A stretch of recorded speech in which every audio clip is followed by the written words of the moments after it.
History rarely whispers kindly about Richard III. For more than 5 centuries, his name has been wrapped in accusations of murder, deformity, tyranny, and moral rot. To most people, he is the hunchback villain of Shakespeare's stage, a man born evil, ruling briefly, and dying deservedly. Yet, when the noise of Tudor propaganda fades, and the dust of Bosworth settles, a far more complex and unsettling story emerges. Richard III was not simply buried beneath a car park in Leicester. He was buried beneath a version of history carefully written to erase him. Richard was born in 1452 into a kingdom already cracking under civil war. England was trapped in the Wars of the Roses, a brutal dynastic struggle between the houses of York and Lancaster. His childhood was defined by instability, shifting loyalties, and violence. His father was killed when Richard was just 8 years old. His brother Edward would seize the crown as Edward IV, but even kingship brought no peace, only more plots, exiles, and betrayals. Richard grew up not as a pampered prince, but as a survivor shaped by chaos. Physically, Richard was different. Modern science confirms he had scoliosis, a curvature of the spine, but not the grotesque deformities later claimed. He was not a twisted monster dragging one leg behind him. He was a trained knight, a capable commander, and a man who fought in the front lines. The exaggeration of his body would later become a powerful political weapon. In medieval thinking, a crooked body suggested a crooked soul. His enemies understood this well. As Duke of Gloucester, Richard earned a reputation in the north of England as a fair and efficient administrator. He enforced laws against corruption, protected common people from powerful landlords, and was known for swift justice. This is rarely mentioned. It does not fit the villain narrative, but records from his lifetime describe loyalty from northern towns, legal reforms, and genuine popularity among those he governed directly. Everything changed in 1483. Edward IV died suddenly, leaving behind a 12-year-old heir, Edward V. Richard was named Lord Protector, guardian of the young king, until his coronation. Within weeks, the political ground shifted violently. Richard declared Edward IV's marriage invalid, making the children illegitimate. Parliament accepted the claim. Richard took the crown, and then came the shadows. The princes in the Tower, Edward V and his younger brother, were last seen alive, under Richard's protection. They vanished. No bodies were found. No clear confession exists. History filled the silence with certainty. Richard must have killed them. It is the single accusation that defines his reign. Yet the truth remains unresolved. No contemporary evidence directly links Richard to their deaths. Several powerful figures benefited more from their disappearance than Richard did, but suspicion, once planted, became permanent. Richard ruled for only 2 years, but his reign was not marked by chaos. He passed laws improving access to bail, restricting forced land seizures, and promoting justice in the courts. He attempted to rule as a reformer in a kingdom exhausted by war, but legitimacy mattered more than laws, and his claim to the throne was fragile. Rebellions flared. Former allies defected. The memory of the princes haunted every decision. In 1485, Henry Tudor, an exile with a weak claim, landed in Wales with a small army. At Bosworth Field, Richard faced him. What happened next sealed his legend. Rather than flee when the battle turned against him, Richard charged directly toward Henry. He killed Henry's standard-bearer. He came within striking distance of the man who would replace him. Then he was surrounded, outnumbered, cut down. Richard III died as he lived, fighting. His body was stripped, humiliated, and displayed publicly. No kingly tomb awaited him. He was buried hastily in a friary, his grave unmarked. When the Tudors took power, they took control of the story. Henry VII needed Richard to be remembered as a monster. Shakespeare would later complete the transformation, turning political necessity into cultural truth. A villain was easier to rule over than a rival king. For centuries, that was the end of Richard's story, until 2012. Beneath a modern car park in Leicester, archaeologists uncovered a skeleton with a curved spine, battle wounds, and DNA, linking it directly to Richard's living relatives. The king history tried to forget had been found. Scientific examination confirmed much of what propaganda had distorted. Yes, he had scoliosis, but he was physically capable. Yes, he died violently, but as a warrior king, no evidence of the monstrous deformities legend had invented. Richard III was reburied in Leicester Cathedral in 2015 with full royal honours. It was not a rewriting of history, but a reopening of it. Richard III remains one of England's greatest historical mirrors. In him, we see how power shapes memory, how victors write morality, and how truth can survive centuries underground, waiting patiently beneath asphalt and silence. He was not a saint, he was not a demon. He was a man ruling in an age where mercy was rare and survival demanded hard choices. History wanted him buried. Time, it seems, had other plans. Close your eyes now. Let the walls of your room dissolve into mist. Let the sound of the modern world, the traffic, the hum of electricity, the digital notifications, fade into the crackle of a wood fire and the low whistle of an autumn wind. We are travelling back 570 years to a place where the only light comes from tallow candles and the stars. Can you smell it? The sharp, earthy scent of damp wool, the smoke of roasting meat, and the metallic tang of the river Nene flowing sluggishly past stone ramparts. We are at Fotheringhay Castle in Northamptonshire. It is October 2nd, 1452. The air is crisp, carrying the bite of early frost, a reminder that winter is coming, both for the season and for the Kingdom of England. Inside the castle, the atmosphere is thick with anticipation and hushed prayers.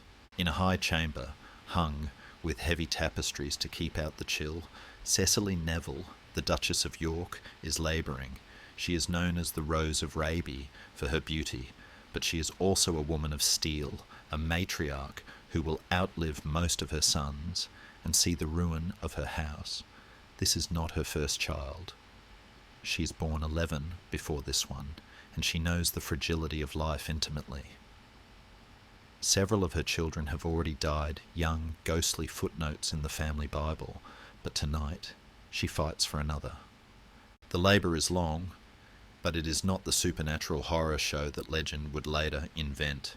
Shakespeare, writing a century later to please a Tudor queen, would tell us that Richard was born with a full set of teeth, hair down to his shoulders, and legs forward, biting and kicking his way out of the womb like a demon. It is a striking image, perfect for a villain, but it is pure theatre. The truth is quieter, more human, and perhaps more poignant. The baby born that day is small, perhaps a little frail, but he is whole. He is not a monster. He is a breathing, crying infant, wrapped swiftly in swaddling bands to protect him from the pervasive medieval cold. They name him Richard after his father, the Duke of York. He is the youngest surviving son, the runt of a very dangerous litter. As he sleeps in his cradle, the world outside is holding its breath. England is not yet at open war, but the peace is a thin sheet of ice cracking underfoot. The King of England, Henry VI, is a pious, gentle man, but he is prone to bouts of catatonic madness. In the power vacuum left by his illness, powerful families are circling like wolves. On one side, the House of Lancaster, loyal to the king and his fierce French queen, Margaret of Anjou. On the other, the House of York, led by Richard's father, who believes he can rule better. Little Richard is born into this tension. He does not know it yet, but his lullabies are war songs, and his playground will be a battlefield. Fotheringhay is his first world. Imagine the sensation of growing up here. The stone floors are strewn with sweet-smelling rushes, lavender and meadowsweet, to mask the odours of a busy household. It is a masculine world, dominated by the presence of his older brothers, Edward and Edmund.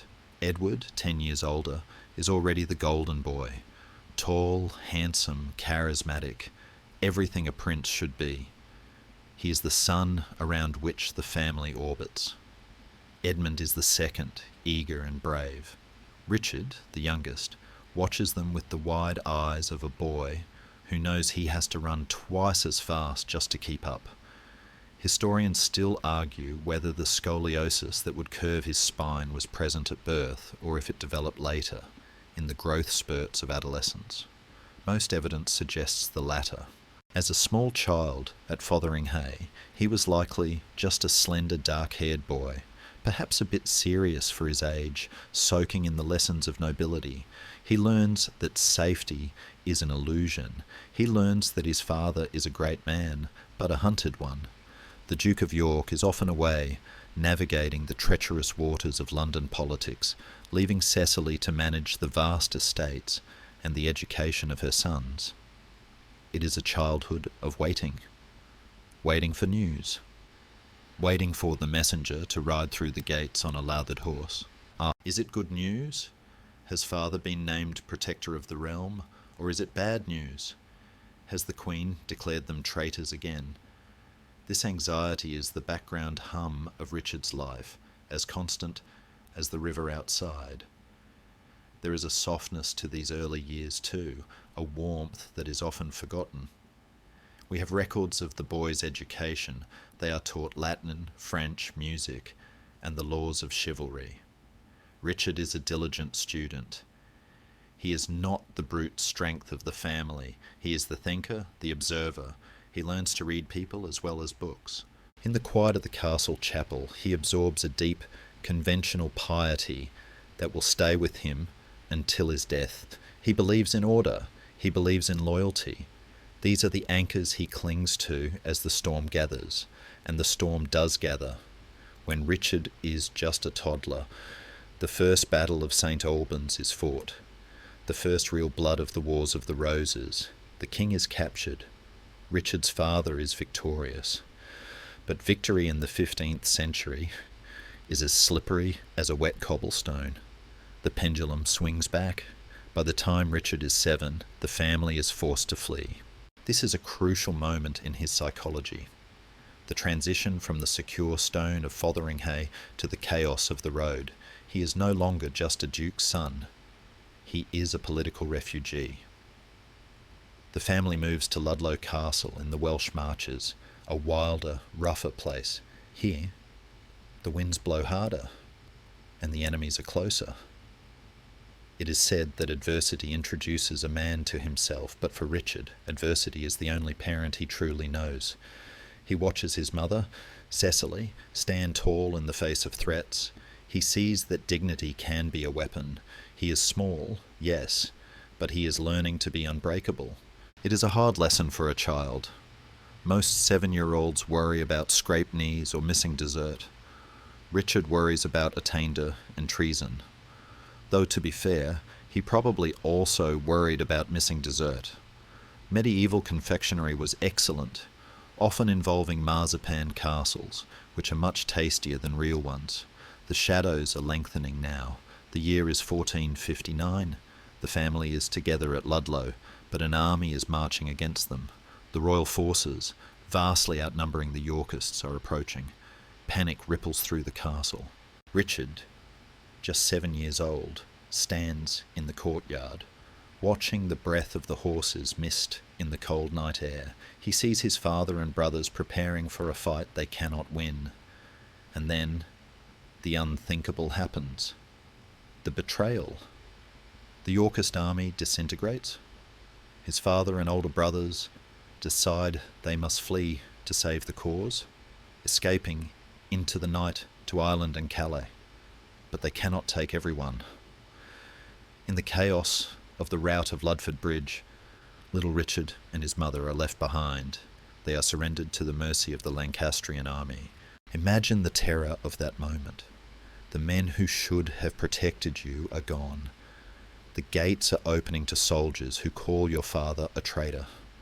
Richard stands by his mother, gripping her hand as the enemy pours in.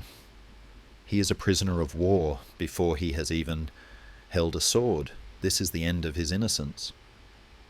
The boy, born in the winter shadow of Fotheringhay, now faces the full, freezing darkness of total defeat. But the story, of course, is only just beginning. Before you get comfortable, take a moment to like the video and subscribe, but only if you genuinely enjoy what I do here. Let me know your city and local time in the comments so we can see where everyone is listening from. End of part 1. The year turns, and the wheel of fortune spins with dizzying speed. We are still in the grip of winter, but the location has shifted. Young Richard, not yet 9 years old, finds himself under house arrest. Following the disaster at Ludlow, he and his mother Cecily have been placed in the custody of her sister, the Duchess of Buckingham. It is a polite imprisonment, silken ropes are still ropes, where the daily bread is baked with uncertainty. Imagine being a child in a room where adults stop speaking the moment you enter. You learn to read the silence. You learn that a furrowed brow might mean a fallen city, and a forced smile might mean a secret army is on the move. Richard is safe for now, shielded by the complex web of family connections that define this war. Cousin fighting cousin, aunt guarding nephew. But the news that arrives in the dead of winter shatters his world completely. It is December 1460. A messenger arrives, mud-spattered and trembling. The news is not just bad, it is catastrophic. Richard's father, the Duke of York, the man who was supposed to be king, is dead. He was lured out of Sandal Castle at the Battle of Wakefield and slaughtered, but the horror does not stop there. Richard's older brother, Edmund, 17 years old, the brave, impetuous companion of his youth, was captured while fleeing across a bridge. He begged for his life. The Lancastrian answer was a dagger. Their heads are now displayed on the gates of York, adorned with mocking paper crowns. For an 8-year-old boy, this is not just grief, it is an earthquake. The ground beneath him, which he thought was solid stone, reveals itself to be thin ice over a black ocean. Historians often debate how this specific trauma shaped Richard's later ruthlessness. Did the murder of his brother Edmund teach him that mercy is a fatal weakness? It is hard to imagine it did not. In the dark of the nursery, Richard realizes that being a duke's son offers no protection, only winning does. But just as the shadows threaten to swallow the House of York entirely, a blinding light erupts from the west. The focus of the story shifts to Richard's surviving older brother, Edward. He is 18, a giant of a man at 6'4", possessed of a terrifying beauty and a military genius that seems almost supernatural. Edward is not crushed by his father's death. He is unleashed by it. He gathers an army and marches. At the Battle of Mortimer's Cross, a strange phenomenon occurs.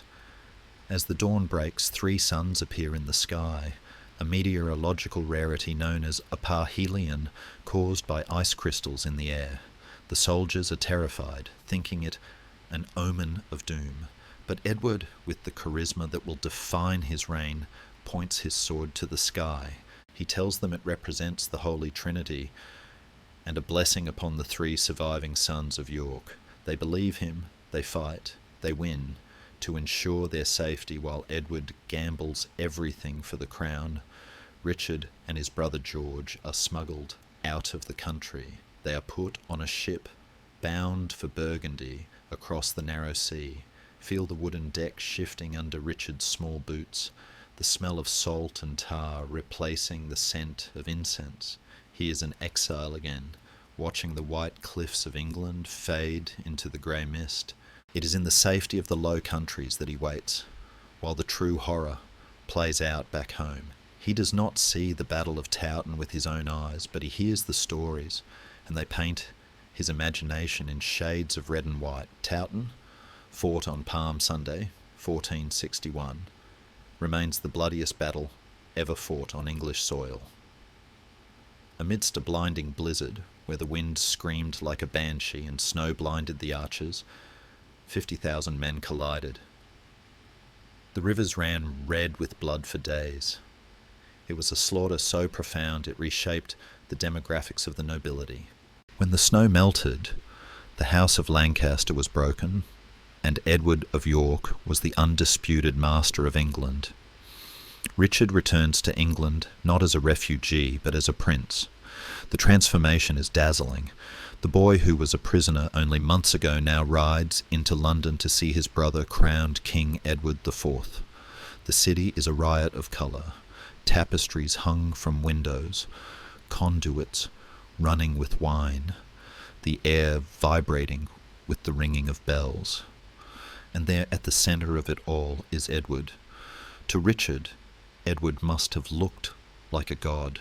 He is the sun in splendour, the golden warrior who avenged their father and saved their house.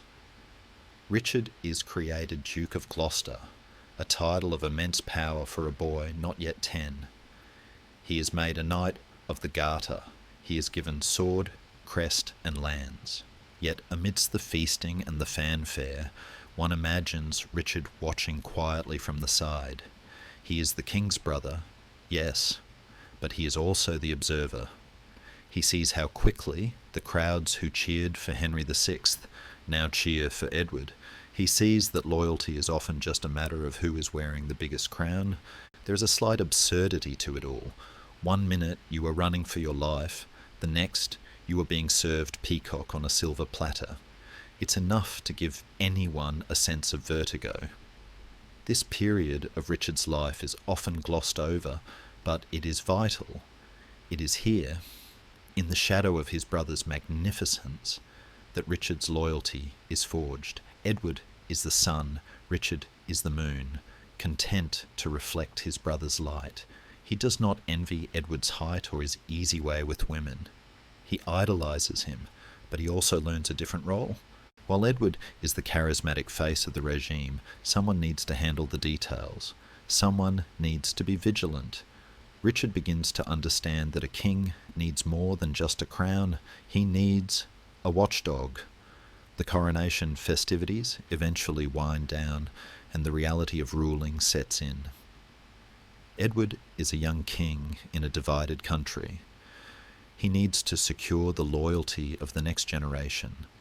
And so, Richard is sent away again, not to prison and not to exile, but to school. He is sent to the household of his cousin, the Earl of Warwick, known to history as the Kingmaker. Warwick is the richest, most powerful man in England, the architect of Edward's victory. His castle at Middleham in the north is a fortress palace, a place of rough stone and high winds. It is at Middleham that Richard enters his adolescence. This is where the knight is truly made. Picture the training yard at dawn, the ground hard with frost. Richard is small, his spine beginning to show the first subtle signs of the curve that will mark him. But he is tenacious. He trains in full armour, learning to bear the weight that would exhaust a lesser man. He learns to wield a poleaxe, a brutal weapon that requires leverage and timing more than brute strength. He learns to ride war horses, controlling 1,000 pounds of muscle with his knees and voice. Historians tell us that Richard's right shoulder was higher than his left, a result of his scoliosis. But in the saddle, this mattered little. He developed a riding style that compensated for his frame, becoming an expert horseman. Middleham is not just a military academy. It is a home. For the first time, Richard finds a stability that isn't threatened by immediate war. He sits at the high table with Warwick, Listening to the Earl discuss taxes, border disputes with the Scots, and the management of vast estates, he is learning the business of lordship. And there is something else here too, a softness in the granite north. In Warwick's nursery there are two daughters, Isabel and Anne Neville. Anne is younger than Richard, a small pale girl with large eyes. They are children together, playing games of chase in the castle gardens, perhaps sharing a whispered joke about the stern tutors or the endless sermons in the chapel. There is no grand romance yet. They are merely pawns on a marriage board, but the seeds of a shared history are planted here in the Yorkshire earth. The sun in splendour shines bright over England. The wars seem to be over. The bad days of heads on spikes and midnight flights seem like a fading nightmare. But the House of York is new, and new dynasties are like new ships. They have not yet been tested in the deepest waters. Richard is growing strong, capable, and fiercely loyal, believing that the victory is won and the story has a happy ending. But history is not a fairy tale, it is a wheel, and the wheel is about to turn again. The man who put Edward on the throne, the mighty Warwick, is watching the young king with growing dissatisfaction. The kingmaker is realizing that the king he made has a mind of his own.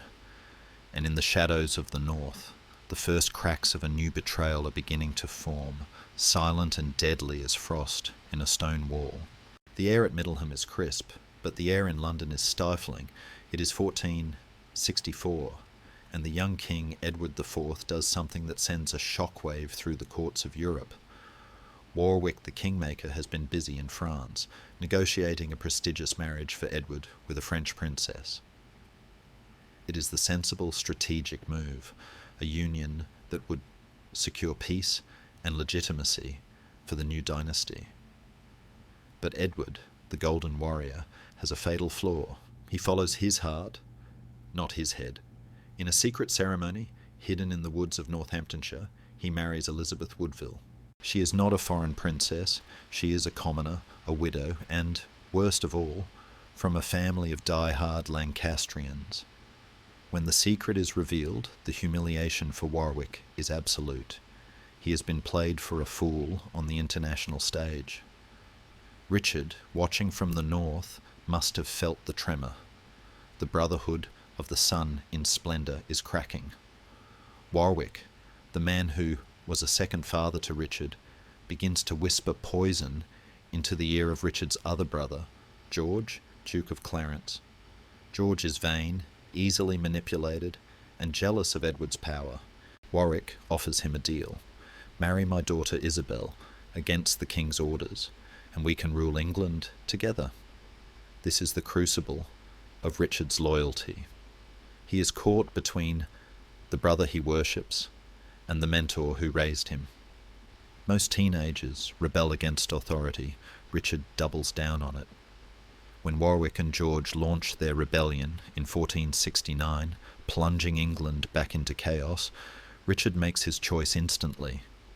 He rides to Edward's side. He is 17 years old, no longer a boy to be hidden away. He is the Duke of Gloucester, and he is ready to fight. But the betrayal is too deep, the trap too well laid. Warwick and George succeed in capturing King Edward. For a surreal moment, England has two kings. Henry VI, the Mad King, is still alive in the Tower, and Edward IV is a prisoner in Middleham. But power is a slippery thing. Warwick finds he cannot rule through a captive king. The country descends into anarchy. Reluctantly, he releases Edward, hoping to control him. It doesn't work. The brothers, Edward and Richard, flee, and so we find ourselves back on the cold grey sea. It is October 1470. The House of York is in exile once more. They land in Burgundy, not as conquering heroes, but as destitute refugees. They have nothing, no money, no clothes, hardly a ship to their name. The Duke of Burgundy, Edward's brother-in-law, is embarrassed to see them. He plays a double game, publicly disavowing them while secretly sliding them gold to keep them alive. For Richard, this second exile is harder than the first. He is a man now. He feels the sting of failure. He sits in the foggy taverns of Bruges, staring into his ale, listening to the wind rattle the shutters. This is the winter of our discontent before Shakespeare gave it a voice, but it is also a time of hardening. Richard watches his brother Edward. The king is not broken, he is angry, and an angry Edward is a terrifying force. They spend the winter gathering mercenaries, calling in debts and planning their return. It is a desperate gamble. Warwick has restored Henry VI to the throne. The readaptation government has declared Edward and Richard traitors. If they are caught, they will be executed. There will be no mercy this time. In March 1471, the ice breaks. They sail. The weather is atrocious. A sign, perhaps, of the violence to come. They attempt to land in Norfolk, but the coast is hostile. They sail north to Yorkshire, Richard's old stomping ground. They land at Ravenspur, a lost town now swallowed by the sea. It is a humble, terrifying arrival. They have only a few hundred men. They claim they have only come to reclaim their father's dukedom, not the crown, a lie necessary to survive the march south. As they move through the countryside, Richard's reputation in the north is tested. Will the men he governed rise against him? They do not. They may not flock to his banner instantly. Caution is a survival trait in civil war, but they do not attack. They let this little army pass. It is a silent vote of confidence. Slowly, the snowball gathers size. Men join them, and then a miracle. George, the traitor brother, has a change of heart. Perhaps he realizes Warwick will never truly let him rule. Perhaps he misses his family. In a dramatic scene on a country road, the three brothers of York, Edward, George, and Richard, embrace. The cracks are papered over, if not fully healed. The House of York is united again. They march on London. The capital opens its gates. King Henry VI, confused and gentle, is returned to the Tower. Edward is king again. But the war is not won. Warwick is marching down from the Midlands with a massive army. He is furious, desperate, and dangerous. He takes up a position just north of London, near the town of Barnet. It is the night of April 13th, Easter Eve. The armies camp so close, they can hear each other's voices. Richard lies in the wet grass, listening to the enemy cannons firing blindly into the dark. He is 18. Tomorrow he will command the vanguard. He will lead the right wing of the army against the legendary Earl of Warwick, the man who taught him to hold a sword, the father of the girl he played tag with in the garden. The morning of Easter Sunday brings a thick, supernatural fog. You cannot see more than 10 paces. It is a chaotic, ghostly battle. Men are fighting shadows. Banners are mistaken in the gloom. The star of the Earl of Oxford is mistaken for the son of York, causing Warwick's allies to attack each other. Screams of treason echo in the mist. In this whiteout, Richard fights for his life. He is in the thick of it, hacking at shapes in the fog. He is wounded, mildly, perhaps, but blood is drawn. He holds his line. He does not break. This is his graduation day. He proves he is not just a loyal brother, but a formidable commander. The battle turns. Warwick's lines collapse. The Kingmaker tries to flee, but his heavy armour slows him down. He is caught in the woods, pried open like a clam, and killed. The great Earl is dead. Richard stands over the body of his mentor. We do not know what he felt. Relief, sorrow, the numbness of war? Perhaps all three. But there is no time to mourn. Even as the fog clears at Barnet, news arrives from the west. Queen Margaret, the she-wolf of France, has landed with another army. She has her son, the Lancastrian Prince of Wales. The Hydra has grown another head. Edward does not rest. He commands his exhausted army to march. They chase the Lancastrians across the width of England, a gruelling race to the Welsh border. Soldiers are dropping from fatigue, sleeping as they walk. Richard rides with them, his wound throbbing, his will iron. They catch them at Tewkesbury. The stage is set for the final act of this bloody play. The field is bordered by thick hedges and difficult terrain. It is May 4th, 1471. The sun is hot. Richard looks across the field. He sees the banners of the last hope of Lancaster. He grips his sword. He knows that today it ends. One way or another, the wars that have plagued his entire life are about to be finished. The field at Tewkesbury is a trap of nature's making. To the rear of the Lancastrian army flows the River Avon, wide and difficult to cross. To their flanks, a tangle of thick hedges, deep dikes, and wooded slopes. It is a defensive position, chosen to stop the Yorkist pursuit in its tracks. But Richard, staring across the meadow on this warm May morning, sees the flaw. The ground is broken, yes, but it is also blinding. The same hedges that protect the enemy can hide a predator. King Edward gives the command. He places Richard in charge of the vanguard again. It is a profound statement of trust. The 18-year-old Duke is no longer the apprentice. He is the spear tip. Richard's task is to break the Lancastrian line, commanded by the Duke of Somerset, a man fighting for his life and his prince. The battle begins not with a charge, but with a bombardment. Arrows and cannon fire trade insults across the green fields. But Richard is not content to stand and bleed. He probes the defences. Historical accounts suggest a moment of tactical brilliance here, or perhaps a feigned retreat. Richard's men engage, then fall back, drawing Somerset out of his strong defensive position. The trap is sprung. Somerset charges, thinking he has the boy on the run. But Richard turns. The retreat vanishes like smoke. His men dig in, and the trap snaps shut.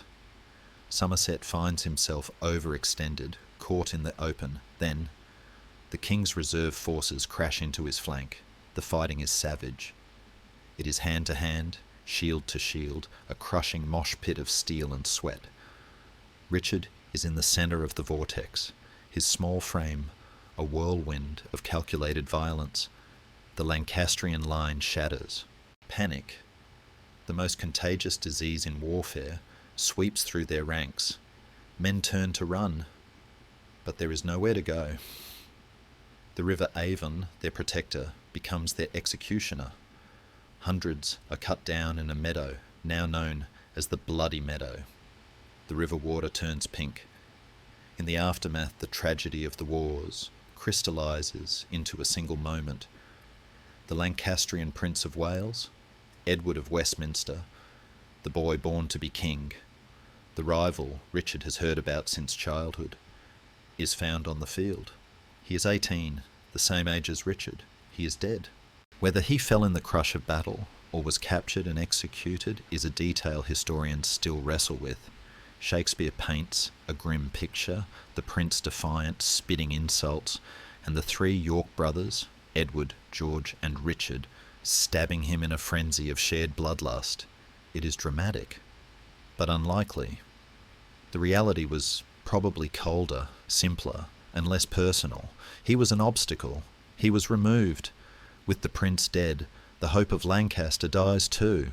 Queen Margaret is captured a few days later, a broken woman who has lost her husband, her son, and her crown. She is paraded back to London in King Edward's train, a living trophy of his victory. But there is one final loose end. King Henry VI, the gentle, mad king, still sits in the Tower of London, a puppet whose strings have been cut. As long as he breathes, he is a rallying point for rebellion. On the night of May 21st, 1471, the same night Edward and Richard returned triumphantly to London, Henry dies. The official chronicle claims he died of pure displeasure and melancholy. It is a euphemism that fools no one, even then. He was murdered. Did Richard do it? The legend says yes. It places the dagger in his hand, the sneer on his lips. I'll hear no more. Die, prophet, in thy speech, Shakespeare has him say. But historically, this was a state execution, ordered by the king. Richard, as Constable of England, would have been present at the Tower. He may have overseen it, but the hand that held the weapon was almost certainly a professional assassin, not a royal duke. Yet the shadow clings to him. He was there. He was the efficient instrument of his brother's will. Peace descends on England. It is a strange, unfamiliar silence. The wars that have raged for 20 years are over. The House of York is supreme. Edward IV sits on a secure throne, his enemies dead or exiled. For Richard, the victory brings rewards. He is granted vast estates in the north. The very lands that once belonged to Warwick, the kingmaker, he is made Great Chamberlain and Admiral of England. But rewards are not enough for Richard. He wants something else. He wants the past. He wants the girl from the garden. Anne Neville, the younger daughter of Warwick, is now a widow. She had been married to the Lancastrian Prince of Wales in a desperate political alliance just months before his death at Tewkesbury. Now she is a prize of war. But she is also a human being, terrified and alone, and she is missing. George, Duke of Clarence, Richard's brother, has taken custody of Anne. George is married to her older sister, Isabel. He wants the entire Warwick inheritance for himself. He does not want Anne to remarry, especially not to Richard, because that would mean splitting the massive fortune. So, in a twist fit for a fairy tale, George hides her. The story goes that he disguised her as a kitchen maid in a London cook shop, scrubbing pots in greasy obscurity to keep her from Richard. Richard, the detective, goes hunting. He searches London. He calls in favours. And he finds her. He rescues her from the scullery, or wherever she was hidden, and takes her to the sanctuary of Saint-Martin-le-Grand. It is a moment of genuine romance in a life often devoid of it. Was it love, or was it just the land? Cynics say land. But Richard and Anne had known each other as children. They shared the same exile, the same losses. There's a tenderness in their later letters, a shared grief in their future, that suggests something deeper than a real estate transaction. They marry in 1472. No grand state wedding for them. The king forbids it to appease the jealous George. They marry quietly, likely at Westminster, and then Richard takes his bride home. Not to London, not to the court of intrigue and whispers. He takes her north, back to Middleham, back to the wind and the moors. This begins the golden afternoon of Richard's life. For the next decade, he effectively disappears from the scandalous chronicles of the South. He becomes the Lord of the North. It is a job, not a vacation. The north of England is a wild frontier, plagued by Scottish raids and lawlessness. The people here are tough, suspicious of southerners, and loyal only to those who show up. Richard shows up. He rebuilds the walls. He patrols the borders. He sits in judgment in the local courts. We have records from this time, real dusty parchment records, that show a man obsessed with justice. He sides with the poor against the rich in land disputes. He punishes corrupt officials. He becomes a patron of the city of York, joining their guild, feasting in their halls. They love him for it. It is not the bought love of a courtier, but the earned respect of a hard people.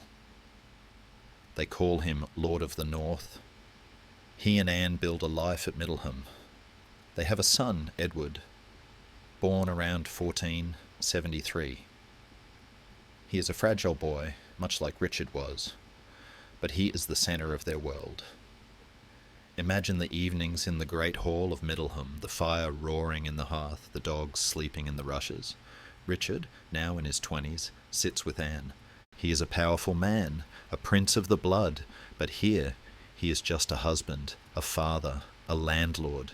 The scoliosis is there, a dull ache in his back after a long day in the saddle, but it does not define him. He is capable, he is respected, he is happy. But happiness in the House of York is a borrowed thing. Down in London, the rot is setting in again. The court of Edward IV is becoming bloated, corrupt, and dangerous. The Woodville family, the Queen's relatives, are grasping for more power, alienating the old nobility. And George, the unstable brother, is spiralling into madness and treason once more. Richard stays away. He keeps the north quiet. He keeps his hands clean, but he watches the southern horizon with growing unease. He knows that the peace is fragile. He knows that his brother the king is eating too much, drinking too much, and living too hard. He knows that winter is never truly gone. It is just waiting for the sun to set. The year 1483 arrives in England, not with a bang, but with a wheeze. The golden summer of the Yorkist dynasty has turned into an overripe autumn, heavy with the scent of decay. In London, King Edward IV is dying. He is only 40 years old, but he has lived a dozen lives in that span. The tall, dazzling warrior of Towton has dissolved into a mountain of flesh, his constitution ruined by years of unchecked gluttony and excess. He has eaten too much, drunk too much, and loved too many women who were not his wife. The sun in splendour is setting, obscured by the clouds of his own appetites. Before the end comes, there is one final ugly scar to examine on the family soul. 5 years prior, the troublesome brother, George, Duke of Clarence, finally crossed a line that could not be uncrossed. Accused of plotting against the king, using black magic and slander, George was condemned to death. The execution was private, held within the dark silence of the tower. Legend says he was drowned in a butt of Malmsey wine, a sweet, sticky end for a man who loved luxury. Whether literally drowned or simply beheaded near a barrel of his favourite drink, the result was the same. The House of York had begun to eat itself. Richard, far away in the north, had pleaded for George's life, but the Woodvilles, the Queen's ambitious family, had whispered louder in Edward's ear. Richard never truly forgave them. The death of George left a hollow space between the surviving brothers, a silence filled with unspoken accusations. Now, in April 1483, the silence becomes absolute. On the 9th of the month, King Edward IV breathes his last. The news ripples out from the Palace of Westminster like a shockwave. It travels through the crowded, muddy streets of London, where merchants pause in their haggling to look nervously at the sky. It gallops up the Great North Road, changing horses at every post, carrying the black seal of mourning. When the messenger arrives at Middleham Castle, Richard is likely at supper, or perhaps reviewing accounts in his solar. The news is a hammer blow. Edward was not just his king, he was his hero, the surrogate father who had pulled him from the wreckage of their childhood. We know that Richard was devastated. He immediately rode to York Minster to arrange a requiem mass. He gathered the nobility of the north and publicly swore an oath of fealty to the new king, his nephew Edward V. This is a crucial historical truth, often buried by later events. Richard's first instinct was loyalty. He did not crown himself. He knelt to the boy who would replace his brother. But in London, grief has a very short shelf life. The king's body is barely cold before the vultures begin to circle. The political situation is a nightmare. The new king, Edward V, is 12 years old. He is a minor. In the medieval world, a child king is a disaster, a vacuum of power that sucks in every ambitious lord in the realm. The will of the late King Edward IV is read. Though the document itself has not survived, a convenient loss for many, historians agree on its contents. Edward named his brother Richard as Lord Protector. It was the logical choice. Richard was the premier peer of the realm, a successful general, and the only adult male of the House of York left standing. His job was to run the government and guide the young king until he came of age. But the Queen, Elizabeth Woodville, and her large power-hungry family have a different plan. They are currently in possession of the young king. Edward V has been raised at Ludlow Castle, surrounded by his mother's relatives. His uncle, Anthony Woodville, Earl Rivers, is his governor. His half-brother Richard Grey is his companion. The Woodvilles know that if Richard of Gloucester becomes Lord Protector, their dominance is over. They have spent years accumulating enemies among the old nobility. A reckoning is coming. So, they decide to gamble. They decide to ignore the will. The Woodville Council in London attempts to rush the coronation. If they can crown the boy quickly, the need for a protector vanishes. A crowned king, even a child, can rule with a council. A council they intend to stack with their own supporters. They send word to Ludlow. Bring the boy to London immediately. Bring him with an army. Richard is still in the north, mourning, but he is not deaf.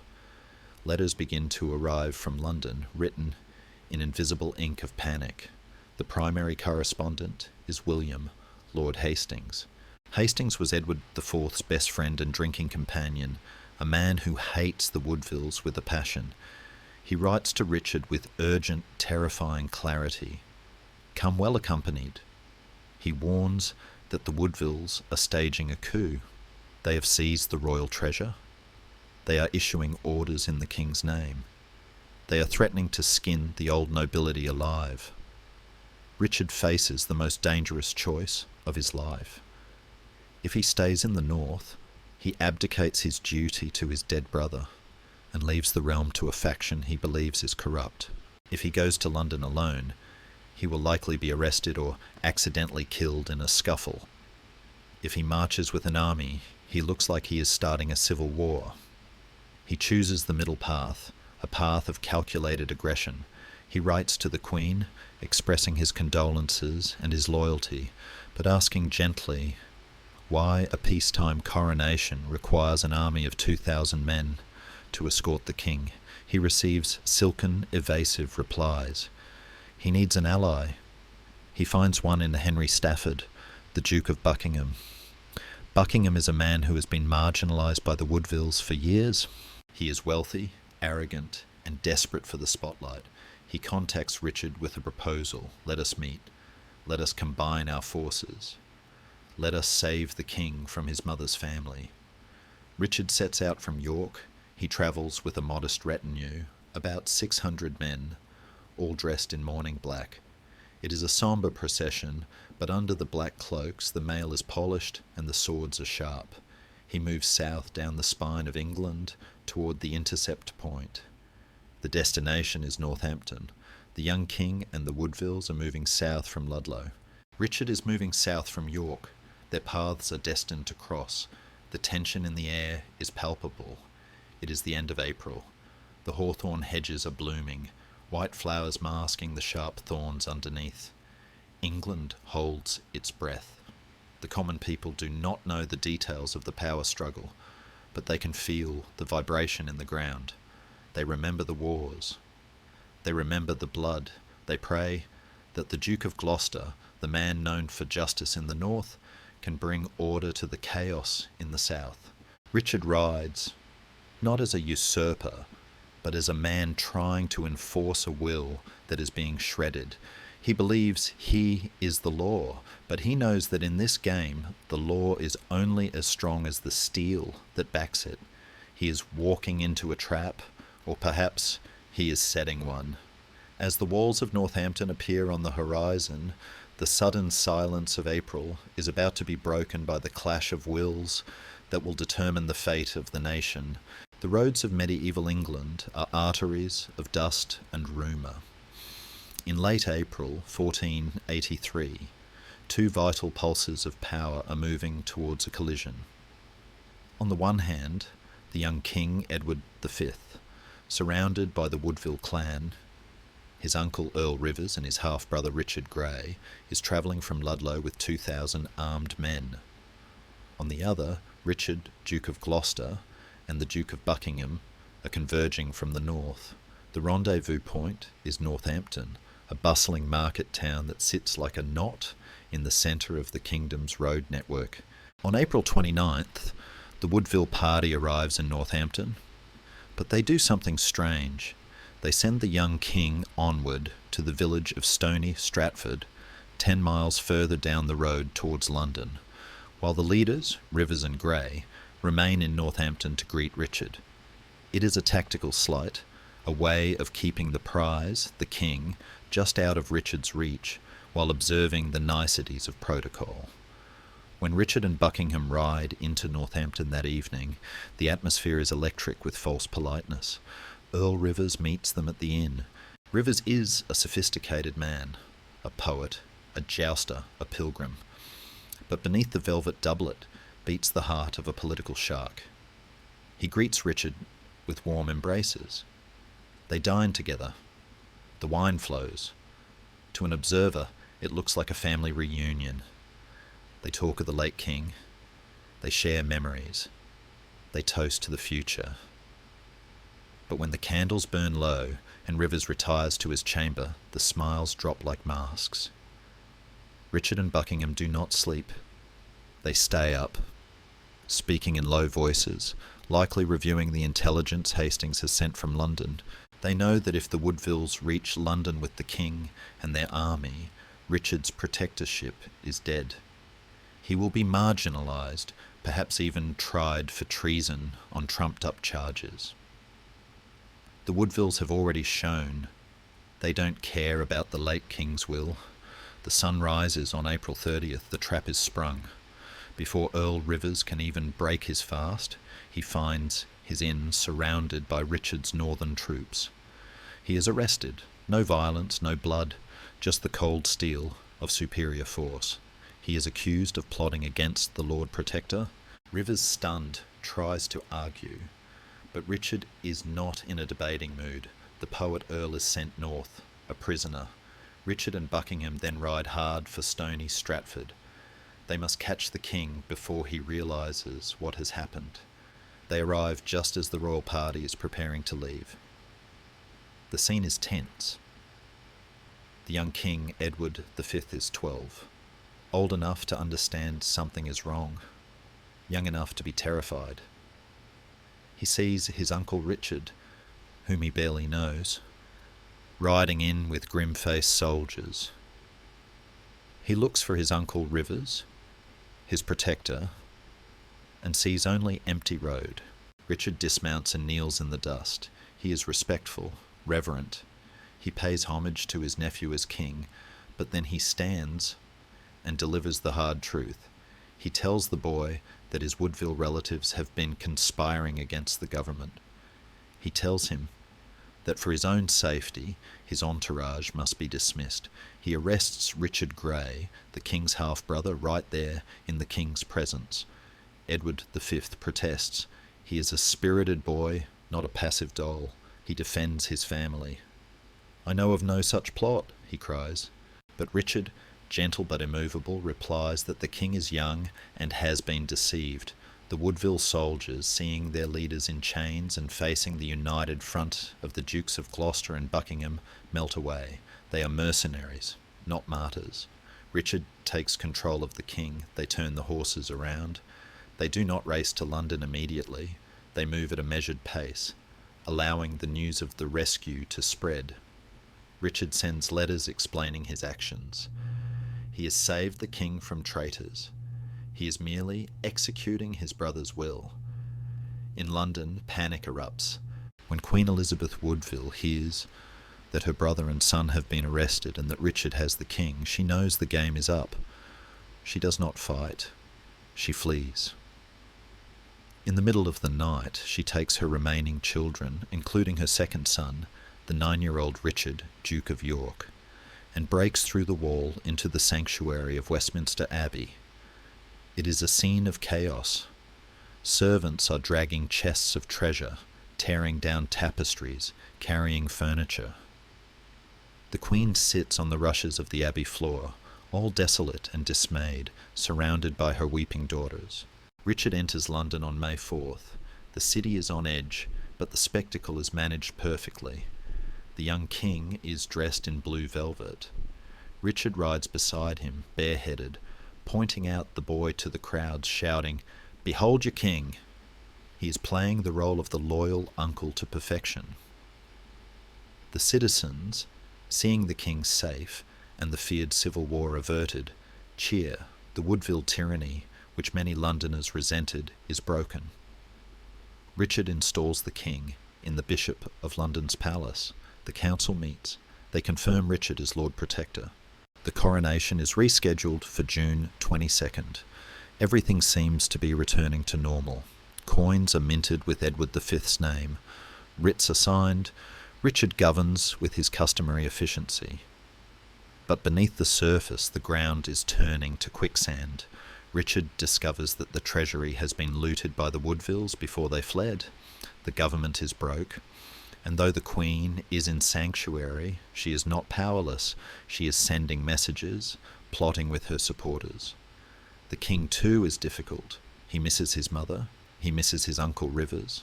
He does not trust Richard. Richard moves the king to the Tower of London. Today, this sounds ominous. To us, the Tower is a dungeon. But in 1483 it was a royal palace, the traditional place for a monarch to await coronation. It was luxurious, safe and secure. It was standard protocol, yet the atmosphere in June changes. The Protectorate is becoming a pressure cooker. Richard begins to sense that he is surrounded by enemies. Hastings, his old ally, is acting strangely. He is meeting with the Woodville faction. Is he switching sides? Does he fear Richard's power?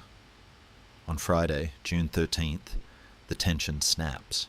Richard calls a council meeting at the Tower. The Lords gather, Hastings, Morton, Stanley, and others. The mood is initially light. Richard enters smiling and asks the Bishop of Ely for some of the strawberries growing in his garden at Holborn. He leaves the room. When he returns an hour later, the transformation is terrifying. His face is thunder. He slams his fist on the table. He accuses the council of conspiring against him with the Queen. He rolls up his sleeve, so the story goes, and shows his withered arm, a detail likely embellished by Moore/Shakespeare, as his arm was not withered, but it adds to the drama of the witchcraft accusation. He turns to Hastings. "What do they deserve?" he demands. Hastings stammers, "If they have done so—" "If," roars Richard, "thou protector of this damned strumpet, talkest thou to me of ifs? I tell thee they have it, and that I will make good on thy body, traitor." He strikes the table. Armed men burst in. The room dissolves into violence. Stanley is wounded. The Lords are arrested. Hastings is dragged out to the green. There is no trial. A log of timber is found nearby, intended for repairs. Hastings is forced down over it. The axe falls. By noon, the Lord Chamberlain of England is dead. Richard sends a herald into the city to explain that Hastings was plotting to seize the king and kill the Protector. He appears in rusty armour, claiming he had to dress in such haste to defend himself. The mask has slipped. This is no longer just a political correction. It is a purge. Richard has crossed the Rubicon. He has killed a man who was the late king's best friend. He is now ruling by fear. And in the silence that follows the stroke of the axe, a new, dark idea begins to take shape. If the Woodvilles are traitors, and Hastings was a traitor, is the boy in the Tower safe? Is the realm safe with a boy king? Or is there another way? A way that requires a different question to be asked, not about who guards the king, but who the king actually is. London in late June 1483 is a cauldron of heat and whispers. The execution of Hastings has shattered the illusion of a peaceful transition. The city holds its breath, sensing that the storm has not passed but merely changed direction. The Protectorate is dead in all but name. A new reality is being forged in the back rooms of power. Richard has secured the person of the king's younger brother, the 9-year-old Duke of York. The Queen, exhausted and cornered in sanctuary, finally relented and gave him up, perhaps believing Richard's promise that the boy merely needed to attend his brother's coronation. Now, both princes, Edward V and Richard of York, are in the Tower.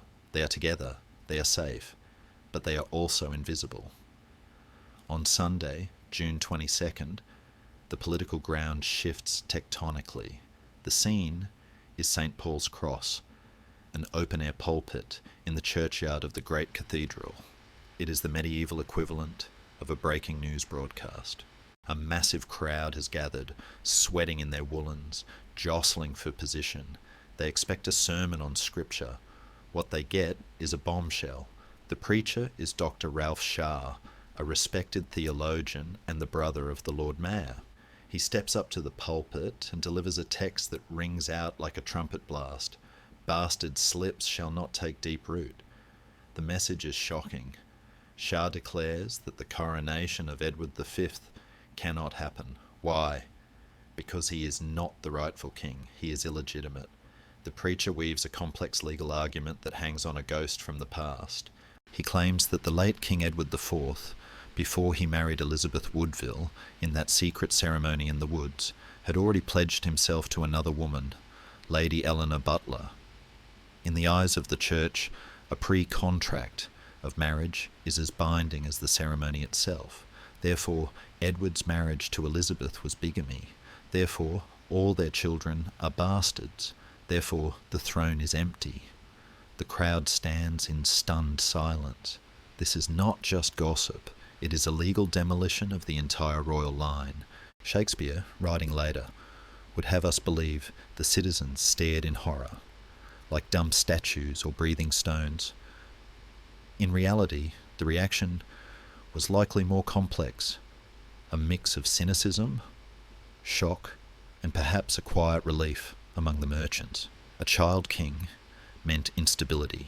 A bastard king meant civil war. But Richard? Richard is a known quantity, a warrior, a judge, an adult. 2 days later, the theatre of politics moves to the Guildhall. The Duke of Buckingham, Richard's right hand and the most eloquent speaker in the realm, addresses the mayor and the citizens.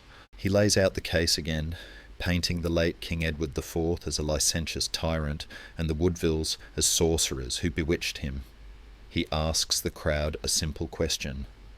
Will you have the Lord Protector as your king? The records say that after a moment of hesitation, the hall erupted with cries of, "King Richard! King Richard!" It is easy to be cynical about this. Men with pikes were undoubtedly standing near the exits. But we must remember that Richard was genuinely popular in many quarters. He offered stability.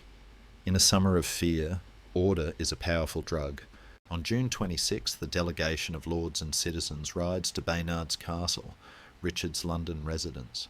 The scene is carefully choreographed. Richard appears on a balcony or in the Great Hall, initially feigning reluctance. He plays the pious man who just wants to go home to Yorkshire. Buckingham presses him. The realm needs him. The law demands it. If he refuses, the crown will go to someone else, plunging the nation into chaos. Finally, with a heavy sigh, whether of burden or performance, we will never truly know, Richard accepts. He declares that he will take up the crown not for his own ambition, but to save the Commonwealth. On July 6, 1483, Richard and Anne are crowned in Westminster Abbey. It is one of the most magnificent coronations in English history.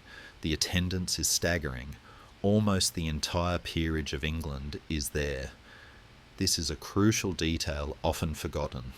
If Richard was seen purely as a usurper and a tyrant, the abbey would have been half empty. Instead, it is packed.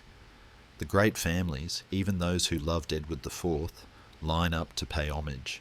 They carry his train, They hold the canopy. For a moment, the country seems united.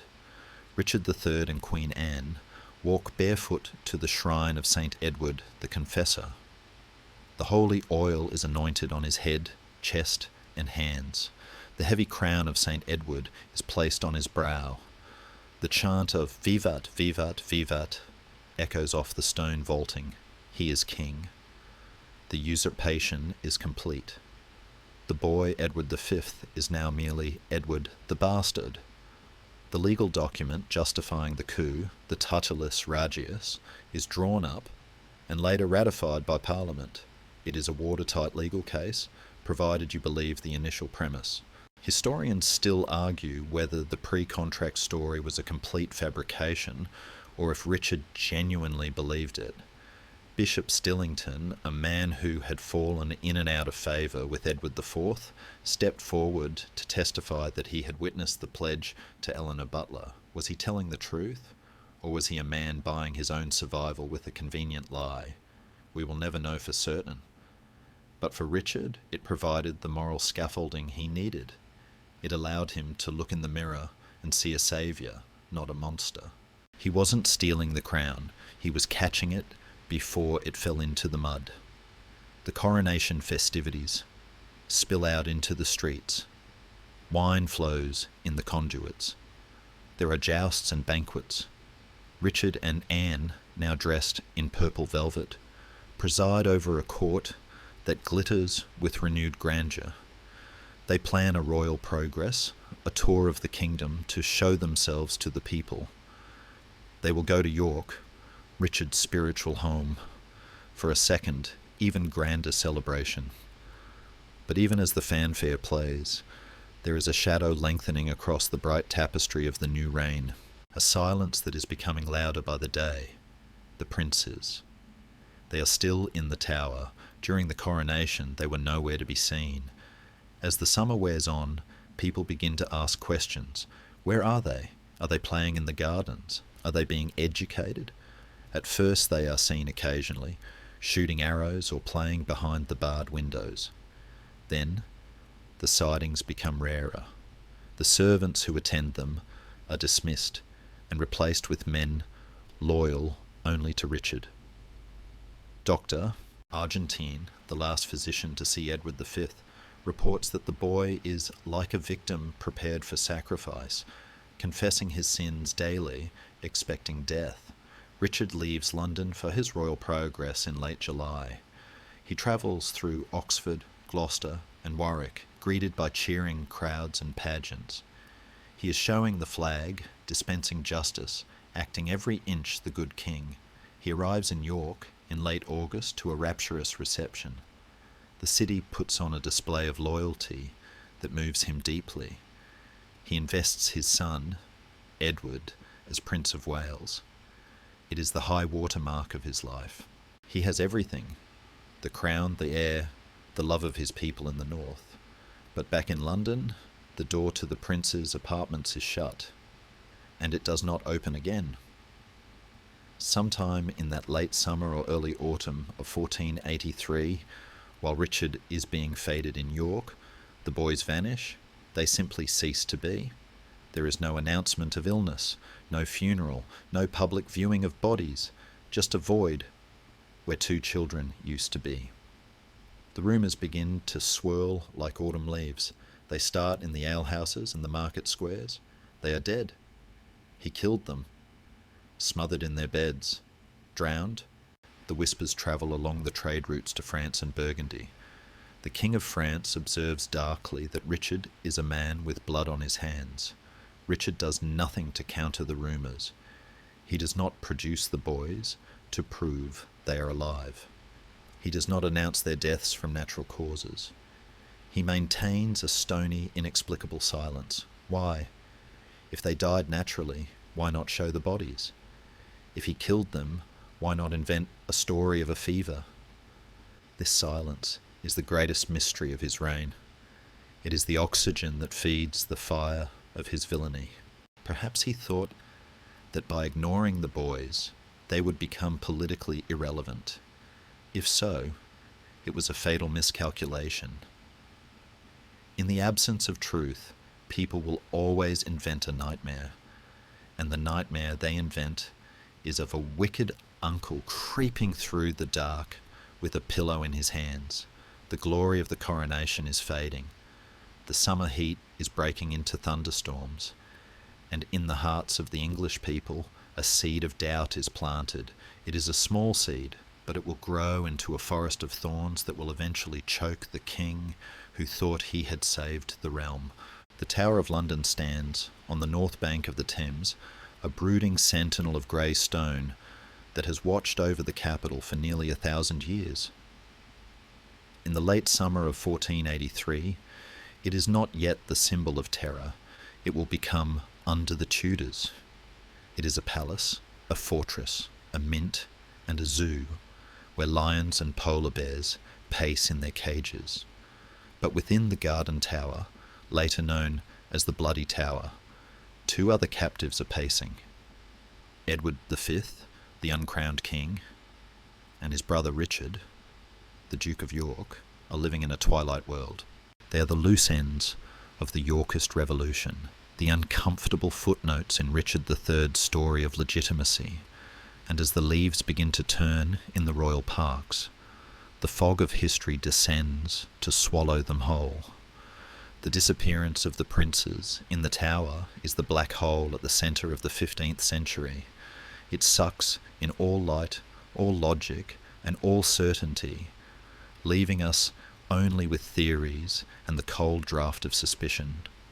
The timeline is terrifyingly vague. In June and July, they are seen occasionally. Residents of the Tower recall seeing them shooting arrows at the targets in the garden or staring wistfully out of the windows at the river traffic. Then the sightings become sporadic.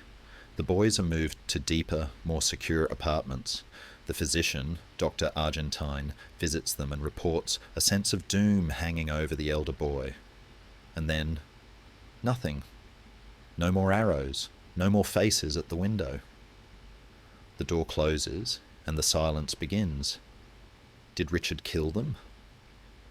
It is the question that has defined his legacy.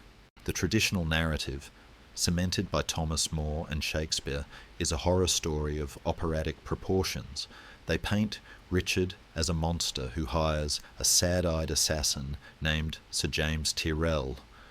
Tyrrell, they claim, recruited two thugs, Miles Forrest and John Dighton, who crept into the boys' chamber while they slept, smothering them with pillows and feather beds so that no mark of violence would show. They then buried the bodies at the foot of a staircase under a pile of rubble. It is a vivid, chilling scene that has terrified children for centuries. But is it true? Historians still argue fiercely over the details. There is no contemporary record of a trial, an inquest, or a confession during Richard's lifetime. The Tyrrell confession only emerged in 1502, nearly 20 years later, conveniently obtained by Henry VII's torturers just before Tyrrell was executed for a completely different crime. It has the distinct, tidy smell of government propaganda. Yet we cannot simply dismiss Richard's involvement. He had the means, he controlled the Tower, he had the opportunity, his men held the keys, and most damningly, he had the motive. As long as the boys lived, they were magnets for rebellion. Even if they were declared bastards, they were the sons of Edward IV, and to the disaffected nobility they represented a restoration of the old order. In the brutal mathematics of medieval kingship, a living rival is a fatal error. However, Richard was not the only shark in the water. The mystery is deepened by the fact that other hands might have held the dagger. The Duke of Buckingham, Richard's chief ally, was Constable of the Tower. He was arrogant, ambitious, and had a lineage that gave him a claim to the throne himself. Some historians suggest Buckingham might have killed the princes to frame Richard, or to clear his own path to the crown, hoping to play the saviour later.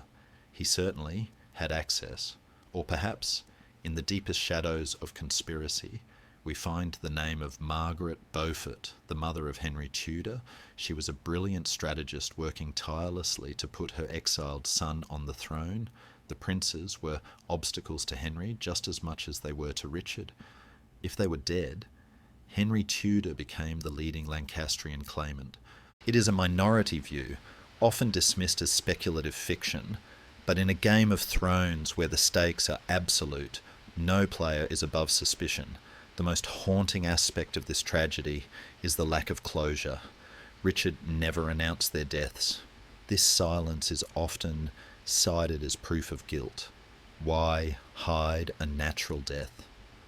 But it could also be a sign of a botched situation.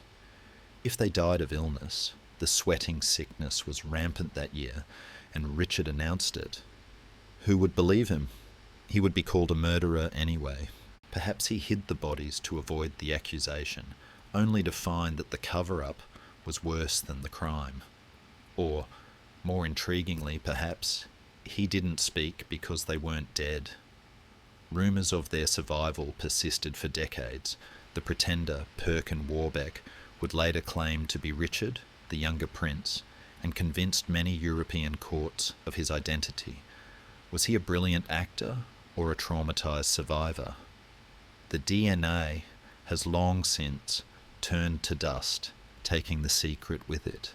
There is, however, a physical footnote to this ghost story. In 1674, nearly 2 centuries later, workmen demolishing a staircase in the White Tower found a wooden chest containing the bones of 2 children. They were buried deep under 10 feet of stone.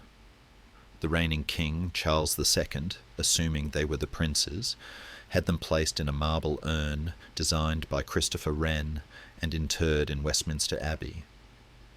In 1933, the urn was opened. Scientists examined the bones.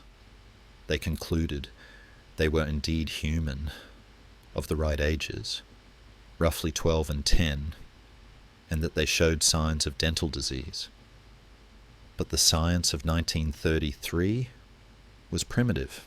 Modern requests to reopen the urn for DNA testing have been consistently refused by the Church and the Crown, leaving the identity of the bones in a state of sacred limbo. Back in 1483, the reality of the boy's disappearance begins to curdle the mood of the nation. The English people are accustomed to violence, but the murder of children violates a deep primal taboo. It suggests a tyranny that knows no bounds. The initial relief at Richard's strong rule begins to sour into dread. Gossip travels faster than a royal herald. In the taverns of London and the manor houses of the gentry, the toast to King Richard is drunk with a little less enthusiasm and a little more fear. The Lord of the North, who championed justice, is now the King of the Shadows. Richard, usually so politically astute, seems unable to grasp the damage this silence is doing. He continues his royal progress, dazzled by the cheers in York, seemingly blind to the gathering storm in the south. He believes that good governance will outweigh the rumours. He believes that if he lowers taxes, fixes the laws, and protects the realm, the people will forgive or forget the fate of his nephews. It is a noble delusion. He forgets that a king is not just an administrator, he is a symbol, and a symbol stained with innocent blood is hard to love. The psychological toll on Richard must have been immense. He was a pious man. He founded chantries for the souls of his family. If he did order the deaths, did he pray for them? Did he wake in the night, listening to the wind, thinking it was the cry of a child? We see a subtle shift in his behaviour from this point on. The decisiveness that marked his seizure of power begins to fray. He becomes more reactive, more defensive. The man who charged into the fog at Barnet now finds the fog is inside his own palace. As the autumn of 1483 approaches, the silence of the tower is broken by a new sound. It is not the laughter of children, but the sharpening of swords. The first cracks in Richard's regime are appearing. and the betrayal comes from the place he least expects, from the man who helped him climb the throne, the man who stood beside him at Stony Stratford and the Guildhall. The Duke of Buckingham has been listening to the whispers.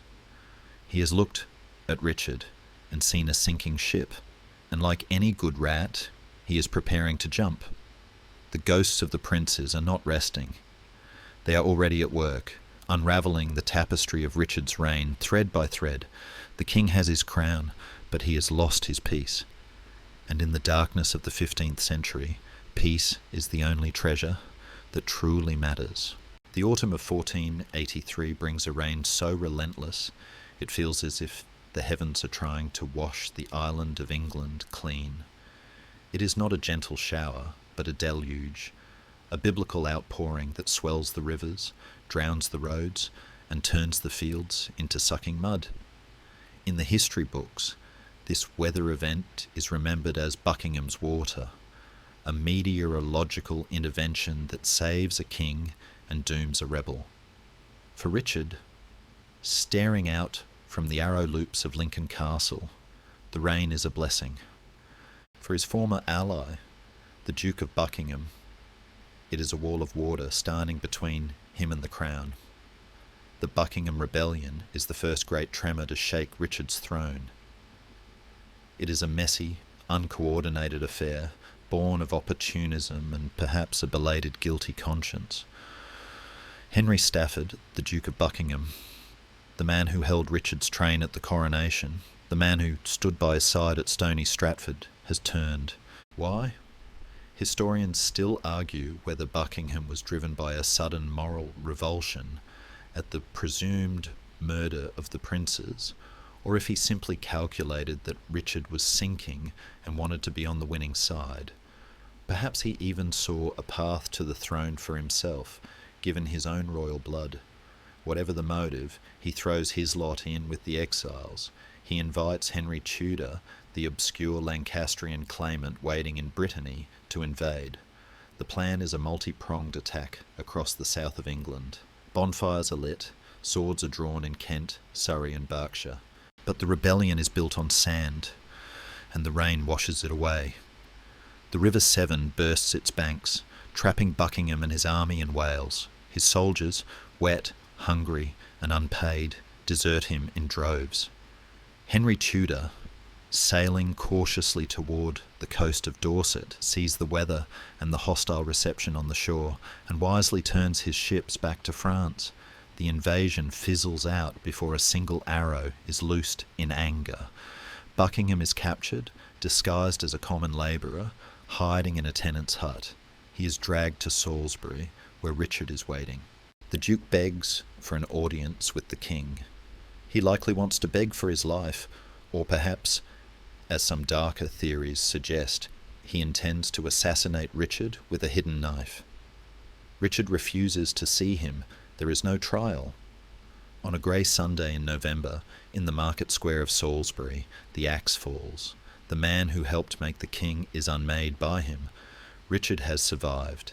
He has crushed the rebellion with a speed and efficiency that reminds everyone of his brother Edward at his best. But the victory is hollow. The rebellion reveals a terrifying truth.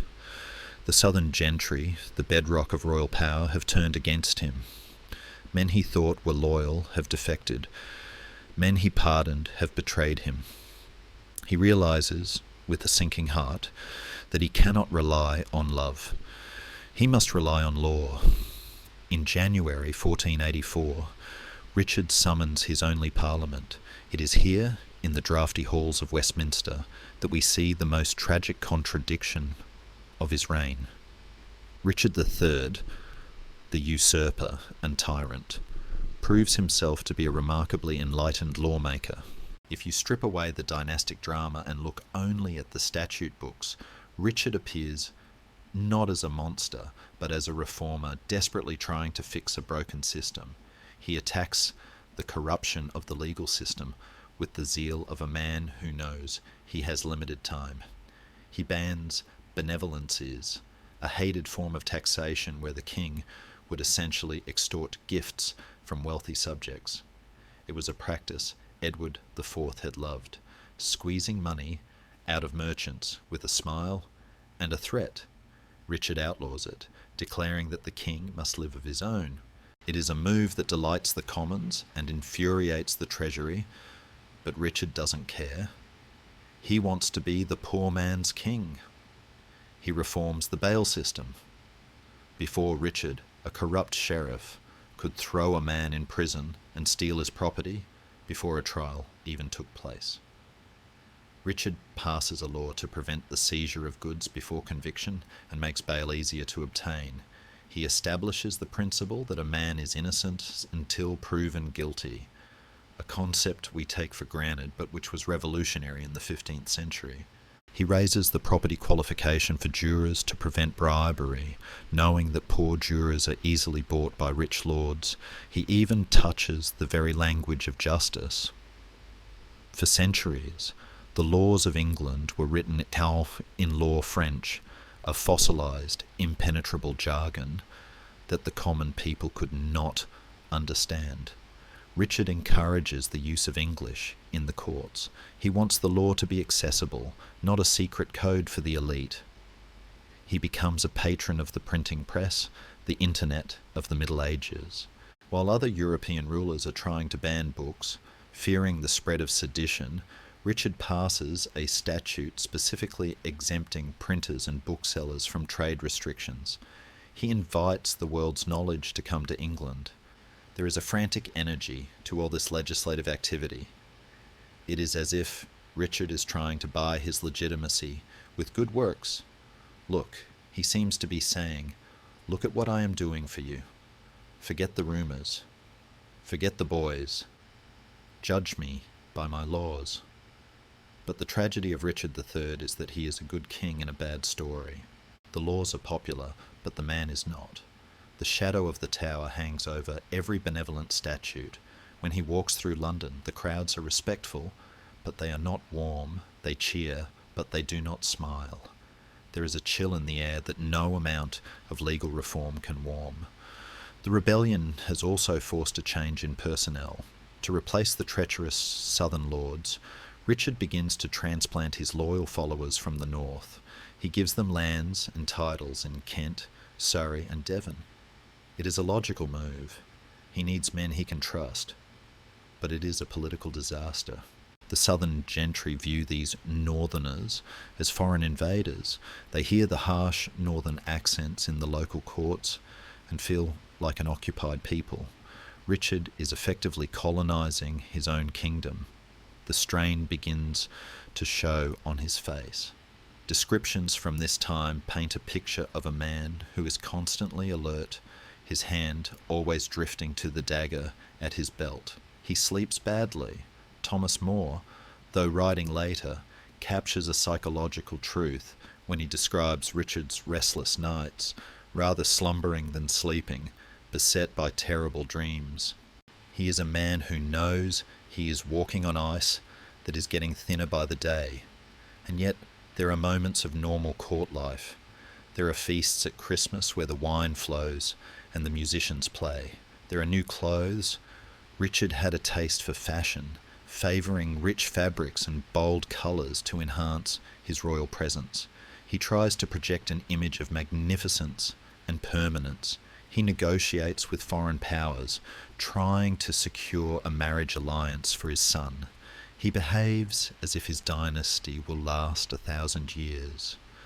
But in the quiet corners of the palace, the whispers continues. The name Henry Tudor is spoken with increasing frequency. Tudor is still in Brittany, weaving a web of alliances. He is promised to marry Elizabeth of York, the eldest daughter of Edward IV. It is a masterstroke. By uniting the House of Lancaster, Tudor, with the House of York, Elizabeth, he offers a way to end the Wars of the Roses forever. He offers a unity that Richard, for all his good laws, cannot provide. Richard is fighting a ghost. He can defeat armies. He can execute traitors. He can pass statutes. But he cannot defeat an idea. The idea that he is cursed. The idea that the natural order has been violated. In the medieval mind, a king who kills his kin brings a blight upon the land, and as the year 1484 begins, the blight strikes closer to home than anyone could have imagined. The king of the north is about to learn that winter does not respect stone walls or royal decrees. He has built a fortress of laws, but he has left the back gate open to grief. And grief, unlike the Duke of Buckingham, does not need an army to destroy a man. April 1484 arrives with the deceptive promise of renewal. The English spring is trying its best. Daffodils are nodding in the palace gardens, and the mud of winter is beginning to cake into dust. Richard and Anne are at Nottingham Castle, a formidable fortress perched on a sandstone crag, commanding the Midlands. They are on their royal progress, a journey meant to cement their authority and show the people the face of their king and queen. For a brief moment, the storms of rebellion and the whispers of the Tower seem to have receded. They have a son, Edward, the Prince of Wales, safe in the nursery at Middleham. He is their anchor, the living proof that the House of York has a future. As long as the boy lives, the dynasty lives. Then the messenger arrives. It is strange how the most terrible moments in history often arrive quietly. There is no thunderclap, no ominous music, just a man on a horse, dusty and exhausted, carrying a scroll that weighs nothing but changes everything. The news from Middleham is blunt. Edward, Prince of Wales, is dead. The cause is unknown. Perhaps a sudden fever, perhaps a weakness he had carried since birth. But the result is final. The boy is gone. The contemporary Croyland Chronicle, usually dry and hostile to Richard, records the reaction of the parents with a rare, startled empathy. It says that upon hearing the news, Richard and Anne were almost bordering on madness by reason of their sudden grief. It is a phrase that pierces the armor of the tyrant myth. We are not seeing a king and queen. We are seeing a mother and father ripped open. Edward was their only child. He was 10 years old. In an age where death was a constant companion, royal parents were supposed to be stoic. They were supposed to have spares. Richard and Anne had none. The tragedy is compounded by the silence of the location. Middleham was their home, their sanctuary. Now it is a tomb. Richard cannot even go to the funeral. The business of government, the threats from abroad, keep him tethered to Nottingham. He has to mourn from a distance. The nursery is empty. The little wooden sword, the pony, the future of England, all gone. With the death of his son, Richard's reign undergoes a subtle, terrifying shift. The aura of destiny that had surrounded him, the 3 sons of York, the miraculous victories, begins to evaporate. Men look at him and no longer see a saviour, they see a man punished by God. If the princes in the Tower were murdered, is this divine retribution? Is the death of his innocent son the price for the deaths of his innocent nephews? The medieval mind is wired to see patterns in tragedy, and the pattern here looks like a curse. Richard tries to steady the ship. He names his nephew, the Earl of Lincoln, as his heir, but it is a weak plaster over a gaping wound. The succession is now open to challenge, and across the narrow sea, in the cathedrals of Brittany, Henry Tudor prays a little harder. The year drags on into a bleak winter. Christmas 1484 is held at Westminster Palace. It is a spectacle of desperate gaiety. The court is filled with music, dancing, and feasting, as if Richard is trying to scream defiance at the darkness. But the festivities only breed more scandal. The star of the court is not the Queen, who is visibly fading, but the King's niece, Elizabeth of York. She is the eldest daughter of Edward IV, a tall, striking beauty with the golden Yorkist hair. She dances. She wears dresses made of the same fabric as the Queen's robes, a detail that sets tongues wagging The rumours that start in the corners of the great hall are poisonous. People whisper that Richard is tired of his sick, barren wife. They whisper that he intends to marry his niece, Elizabeth. To us the idea is repulsive, uncle and niece, but in the complicated web of papal dispensations and royal inbreeding, it was not technically impossible, just morally repugnant. The rumour is almost certainly a fabrication, likely planted by Tudor agents to destroy Richard's reputation, but it sticks like tar. Poor Anne Neville.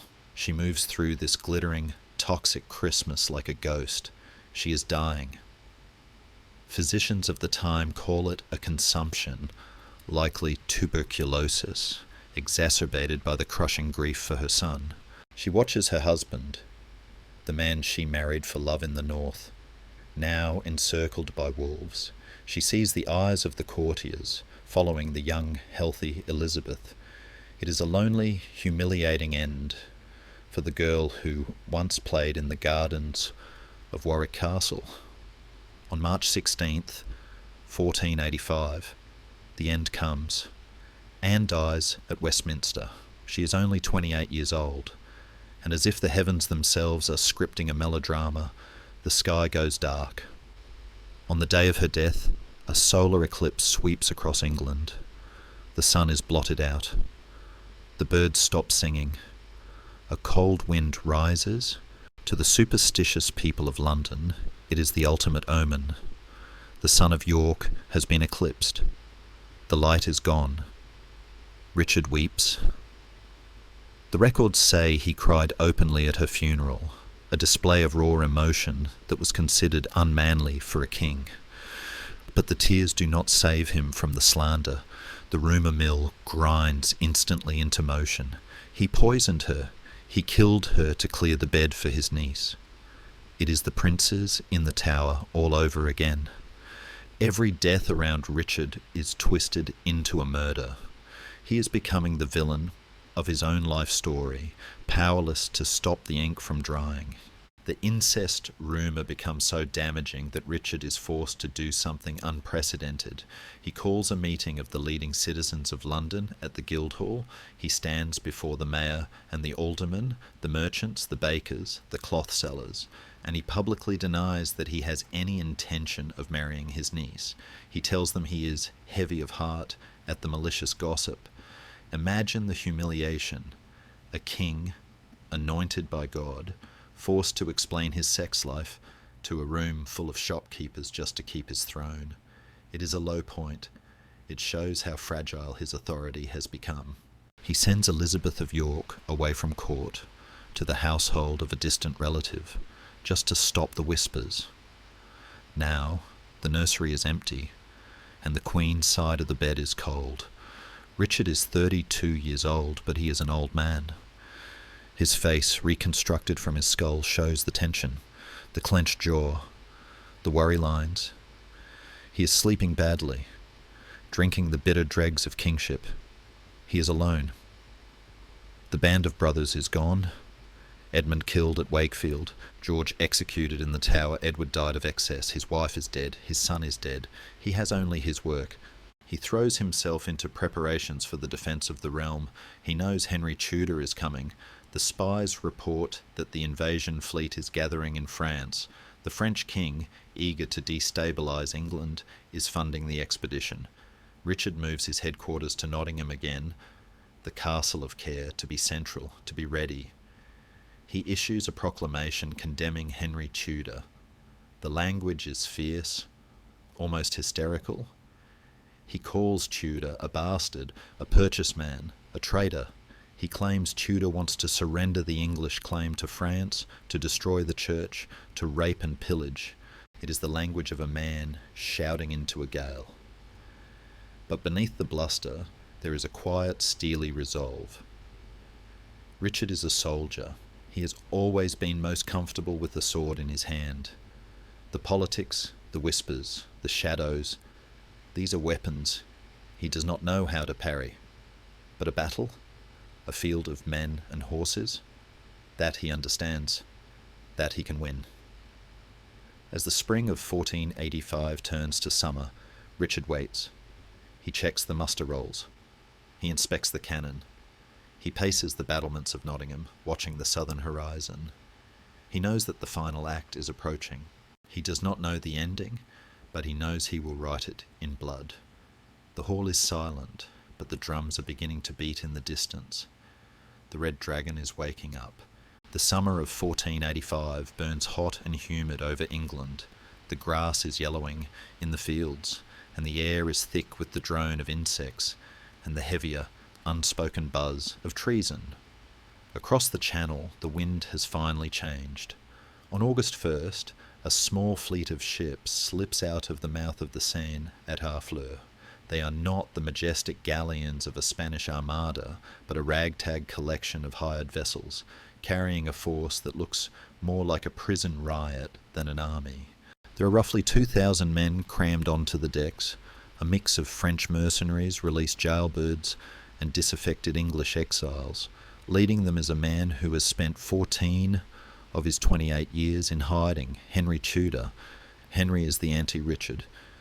Where Richard is a soldier, battle-hardened and direct, Henry is a politician, cautious and sphinx-like. He has no military experience to speak of. He has never led a cavalry charge or held a line in the fog. He is a man of ledgers and whispers, a survivor who has learned that the most important weapon in war is not a sword, but timing. He lands on the coast of Wales at Mill Bay, near Milford Haven, on August 7th. It is a treacherous, rocky inlet, chosen specifically to avoid Richard's coastal patrols. As Henry steps onto the wet sand, he kisses the ground and whispers a psalm, "Judge me, O Lord, and plead my cause." It is a moment of pure theatre, designed for the history books he intends to write. He unfurls his banner.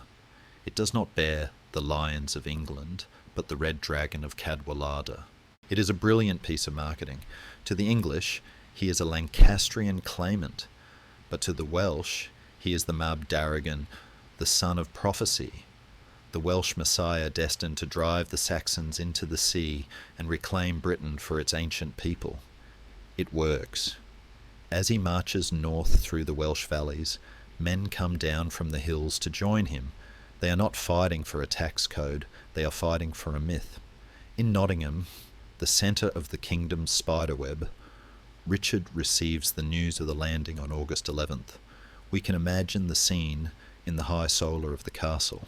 The messenger is breathless. The courtiers are watching the king's face. Richard does not panic. In fact, reports suggest he was almost relieved. The waiting is over. The phantom he has been chasing for years has finally taken flesh and blood form. Now he can be killed. Richard sends out the letters of commission, the summons to the array. He orders his lords to bring their retainers to Leicester. The tone of his letters is urgent but confident.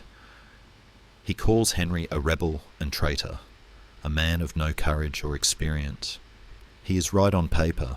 Richard has the larger army, the artillery and the crown, but wars are not fought on paper. The march begins. The roads of England become rivers of steel. From the north, the men of York and Northumberland ride down, loyal to the man who governed them so well. From the east, the Duke of Norfolk brings his affinity, but there is a gaping hole in the map of loyalty. The Stanleys, Thomas Lord Stanley, and his younger brother, Sir William Stanley, control the vast manpower of Cheshire and Lancashire. Lord Stanley is technically Richard's steward, but he is also, awkwardly, Henry Tudor's stepfather.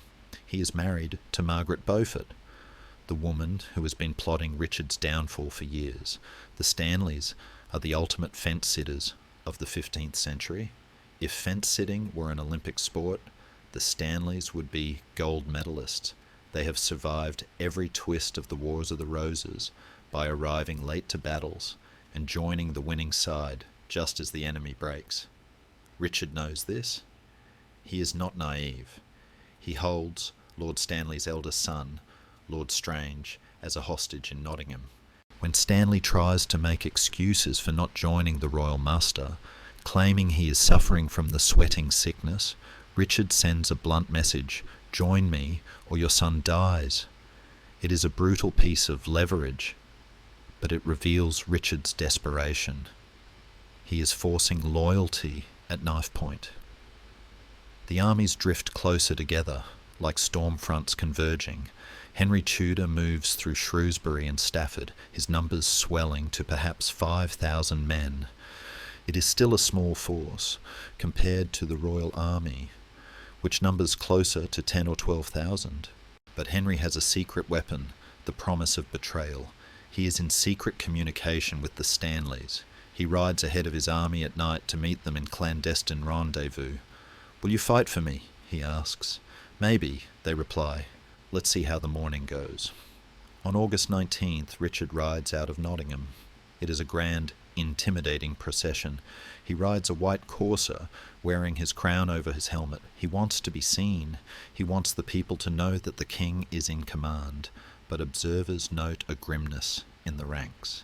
The soldiers march in column of fours, a formation of aggressive defence. They arrive in Leicester at sunset on the 20th. The Blue Boar Inn becomes the king's headquarters, or perhaps he stays in the castle.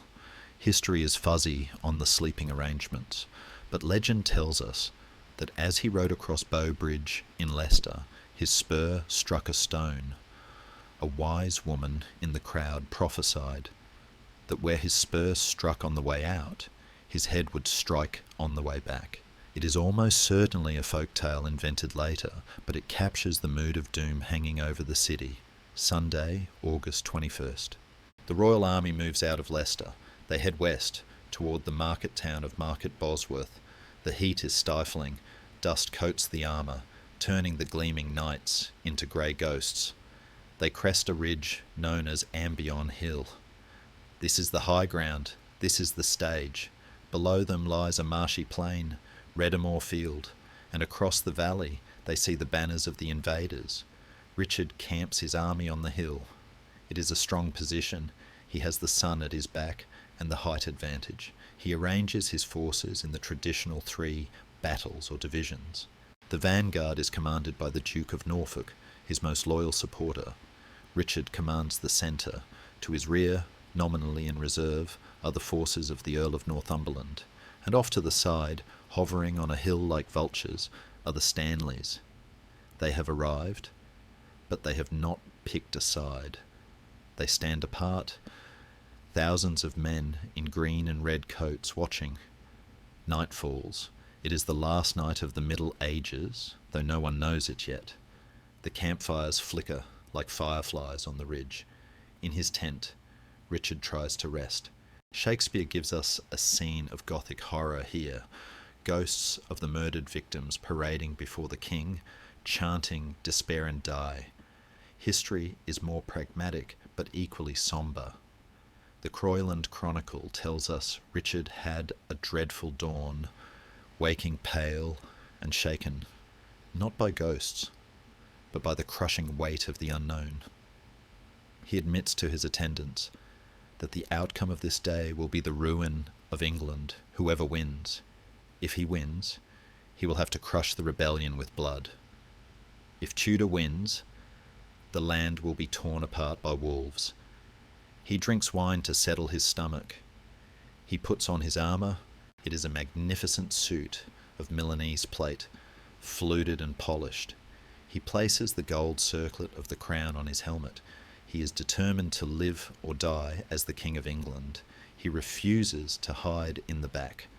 As the sun rises on August 22nd, 1485, the mist clings to the marshland below. It is a sensory twilight, the world suspended between the grey of night and the gold of day. Richard steps out of his tent. He looks at his army, tough northern fighters, mercenaries, friends. He looks at the Stanleys on the flank, silent and ominous. He looks at the small, huddled force of Henry Tudor down in the valley. He draws his sword. The metal hisses against the scabbard, a sound that cuts through the morning silence. He does not give a Shakespearean speech about St. Crispin. He likely says something far simpler, far more practical. Stand fast, strike hard, no quarter. The red dragon is on the horizon. The boar is on the hill. And in the silence before the first cannon fires, the heartbeat of history slows down to a single thudding rhythm. The talking is over, the waiting is done. The battle begins, not with the clash of swords, but with a roar of thunder that has nothing to do with the weather. It is the sound of the future arriving. Richard's artillery, positioned on the slopes of Ambion Hill, opens fire. The black powder smoke blooms like dirty cotton, rolling down into the valley, stinging the eyes and filling the nose with the scent of sulphur, the perfume of hell. Cannonballs, carved from stone and iron, scream through the air, ploughing furrows into the marshy ground where Henry Tudor's men are struggling to form their lines. Down in the valley, the Earl of Oxford, Henry's most experienced commander, realises the trap. The marsh, the sow, is between him and Richard. If he advances directly, his men will be bogged down and slaughtered by arrows.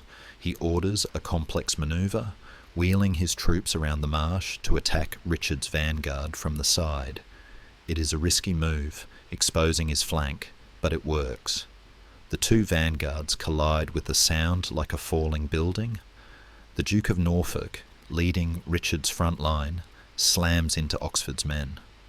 From his vantage point on the hill, Richard watches. He is a general now, not just a warrior. He sees the lines swaying back and forth. He sees the arrows flying in dark clouds biting into wood and flesh. The fighting is savage, a meat grinder of pollexes and bills, but Richard notices something terrifying.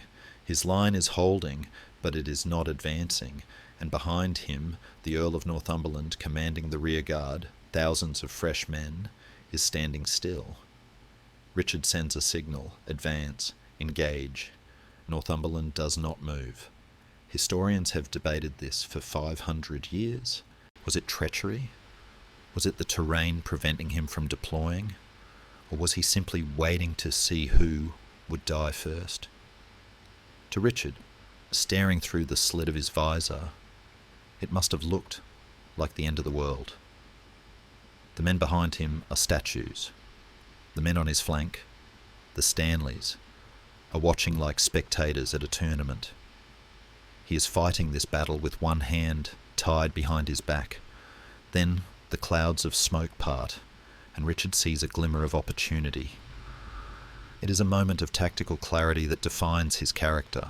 He spots a small group of mounted men moving away from the main melee, attempting to reposition towards the Stanley forces. In the centre of the group, under the banner of the Red Dragon, is Henry Tudor. Henry is exposed. He is close, perhaps only a few hundred yards away. He has separated himself from his main protection. Richard makes a decision that is both reckless and brilliant. He will not wait to be slowly bled to death by betrayal. He will end the war in a single stroke. He snaps his visor down. He turns to his household knights, the militaires pro corpore, his knights of the body. There are perhaps 80 or 100 of them, the elite of the Yorkist chivalry. They know what he is thinking. If they can cut the head off the snake, the body will die. If Henry falls, the rebellion is over instantly. Richard spurs his white courser. The horse leaps forward. His knights follow. They thunder down the slope of Ambion Hill, bypassing the main battle, aiming like a spear throw directly at Henry Tudor. The charge of the boar is one of the last great moments of medieval chivalry. It is a thunderbolt. They hit Henry's personal guard with the force of a train wreck. The impact is devastating. Richard is in the lead, fighting with a ferocity that stuns the chroniclers. He is not a hunchback cripple here. He is a machine of war. He smashes into the ranks. He spots Sir William Brandon, Henry's standard bearer, a giant of a man. Richard drives his lance through him, snapping the staff of the Red Dragon. The banner falls into the mud. Richard draws his sword. He's cutting a path toward Henry. He unhorses Sir John Cheney, a massive knight, known as one of the strongest men in England, sending him crashing to the ground. He is now within sword's length of Henry Tudor. Henry, who has never been in battle before, is reportedly terrified, shrinking back as his bodyguards die around him. Richard can see the whites of his rival's eyes. He can see the end of the war. But the trap snaps shut. On the sidelines, Sir William Stanley has seen the charge. He sees that Richard is winning. He sees that Henry is seconds away from death, and he makes his choice. He orders his 3,000 men, clad in red coats, to charge, not to help the king, but to kill him. They crash into the flank of Richard's small group. The rescue is overwhelmed by the sheer weight of numbers. Richard's knights are pulled down, hacked apart, separated. The king is isolated. His horse is killed under him. Some say stuck in the marsh. Others say hamstrung by a billhook. Richard falls into the bloody mire. He rises. He is on foot now, surrounded by a forest of enemy polearms. The circle closes in. There is no escape. A prudent man would yield. A politician would beg for ransom. Richard does neither. He swings his sword, shouting the only words that have come down to us from eyewitnesses. Treason! Treason! Treason! It is a cry of outrage, not fear. He is fighting the betrayal as much as the men. But there are too many of them. The end is brutal and forensic. Modern science tells us exactly how he died. He lost his helmet in the struggle, the leather strap likely cut. He was bareheaded in a storm of steel. A blow from a halberd sheared off the back of his skull. Another blade drove up into the base of his brain. The king falls. The boar is down. The light in his eyes, which had seen the snows of Towton and the stained glass of York Minster, is extinguished. Silence rushes back into the world. The fighting stops. The news ripples outward. The king is dead. What follows is a scene of medieval savagery. The body is stripped naked. The magnificent armour is looted. The golden collar, the rings, the boots, all gone. His naked body, covered in mud and blood, the scoliosis curve of his spine visible for all to see, is thrown over the back of a horse like a sack of coal. His arms dangle on one side, his legs on the other. As the horse crosses a bridge in Leicester, his head bangs against the stone, a final insult to the man who had been the Lord of the North. Henry Tudor is crowned on the battlefield. Legend says Richard's gold circlet was found in a hawthorn bush, a convenient symbol for a crown plucked from the thorns of war, and placed on Henry's head by Lord Stanley, the man who had waited until the last possible second to decide who was king. Henry is now Henry VII. The Tudor dynasty has begun. Richard's body is taken to Leicester. For a few days, it is displayed in the church of the Annunciation of Mary in the Newark, so that everyone can see he is truly dead. The crowds file past. They stare at the wounds. They stare at the twisted spine. You see, the Tudor agents whisper, he was a monster. God has judged him. Then he is taken to the Greyfriars Priory, a modest Franciscan friary in the town. There is no state funeral, no marble effigy. He is buried in a roughly dug grave in the choir of the church. Because the grave is too short for him, his head is propped up awkwardly against the earth. There is no coffin, just a shroud, and the cold silence of the clay. Years pass. Henry VII pays for a modest tomb, but the tides of history are relentless. In the 1530s, Henry VIII, Henry Tudor's son, breaks with Rome and dissolves the monasteries. Greyfriars is smashed. The roof is stripped for lead. The walls are pulled down. The tomb is destroyed. The location of the grave is lost. The land is sold. A mansion is built, then demolished. A garden is planted. Centuries roll over the site. The Industrial Revolution covers Leicester in soot and brick. the memory of Richard III fades into legend. He becomes a character in a play, a hunchback villain limping across a stage, shouting for a horse.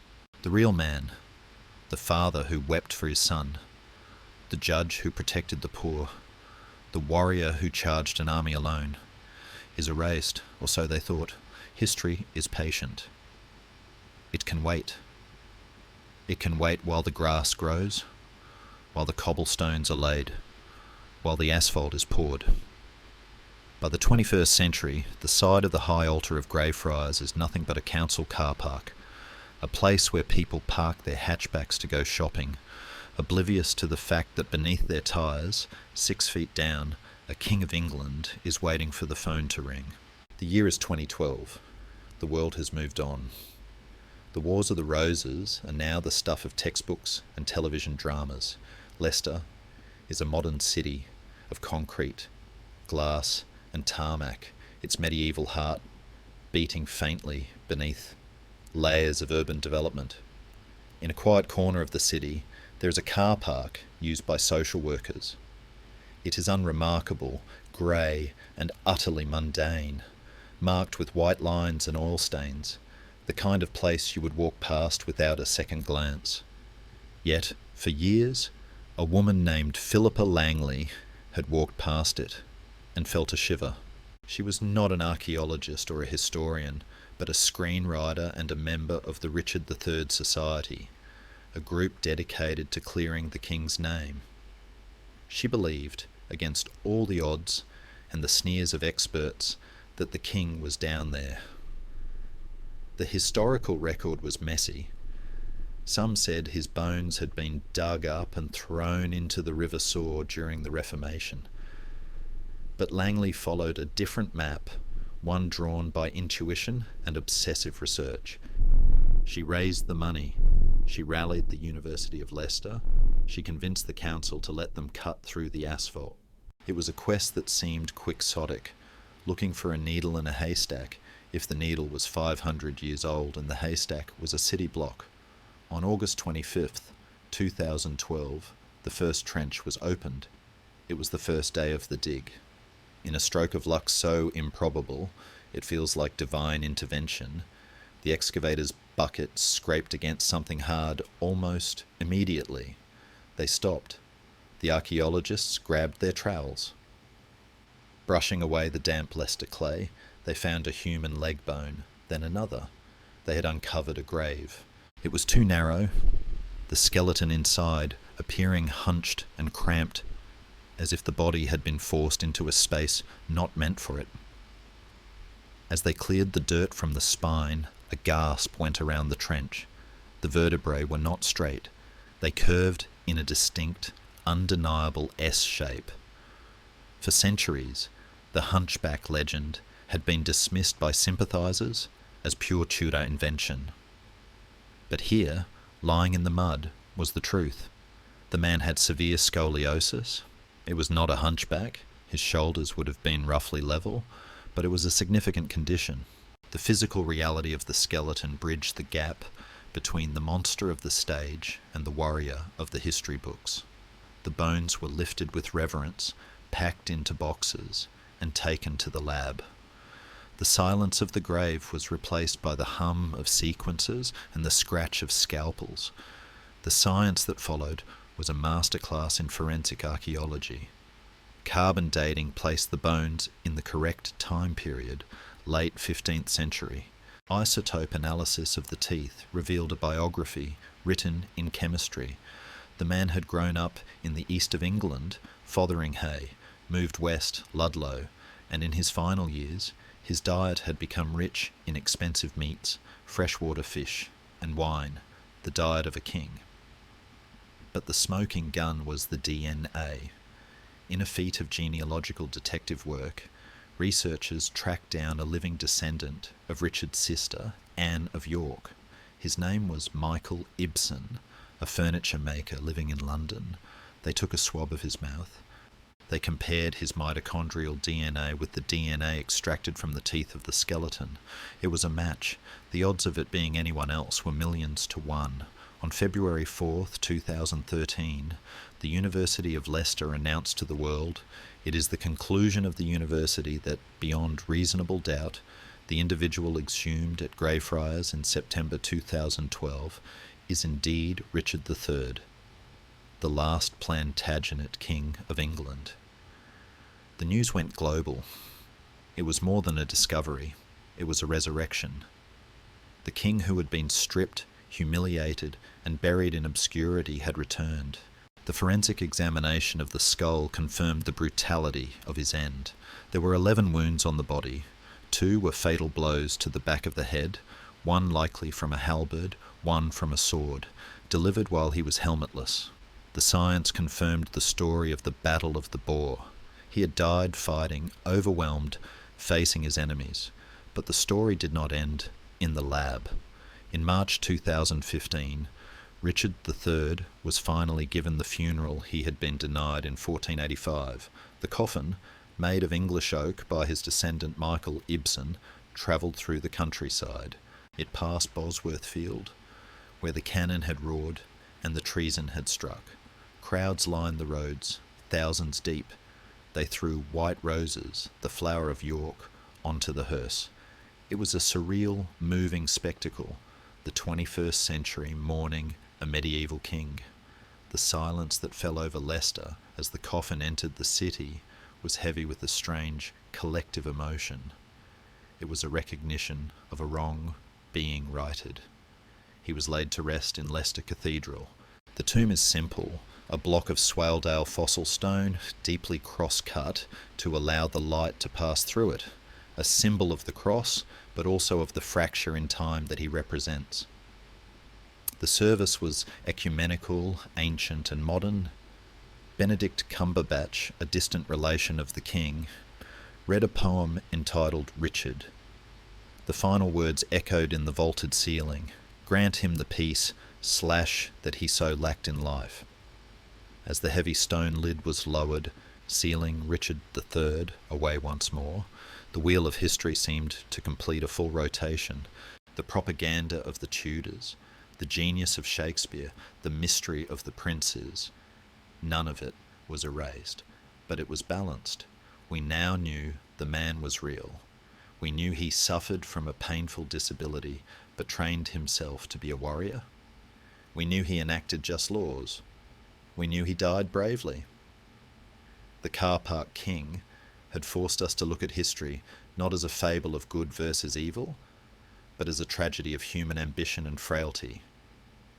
He was not a saint, but he was certainly not a caricature. He was a man of his time, shaped by violence, driven by duty, and destroyed by betrayal.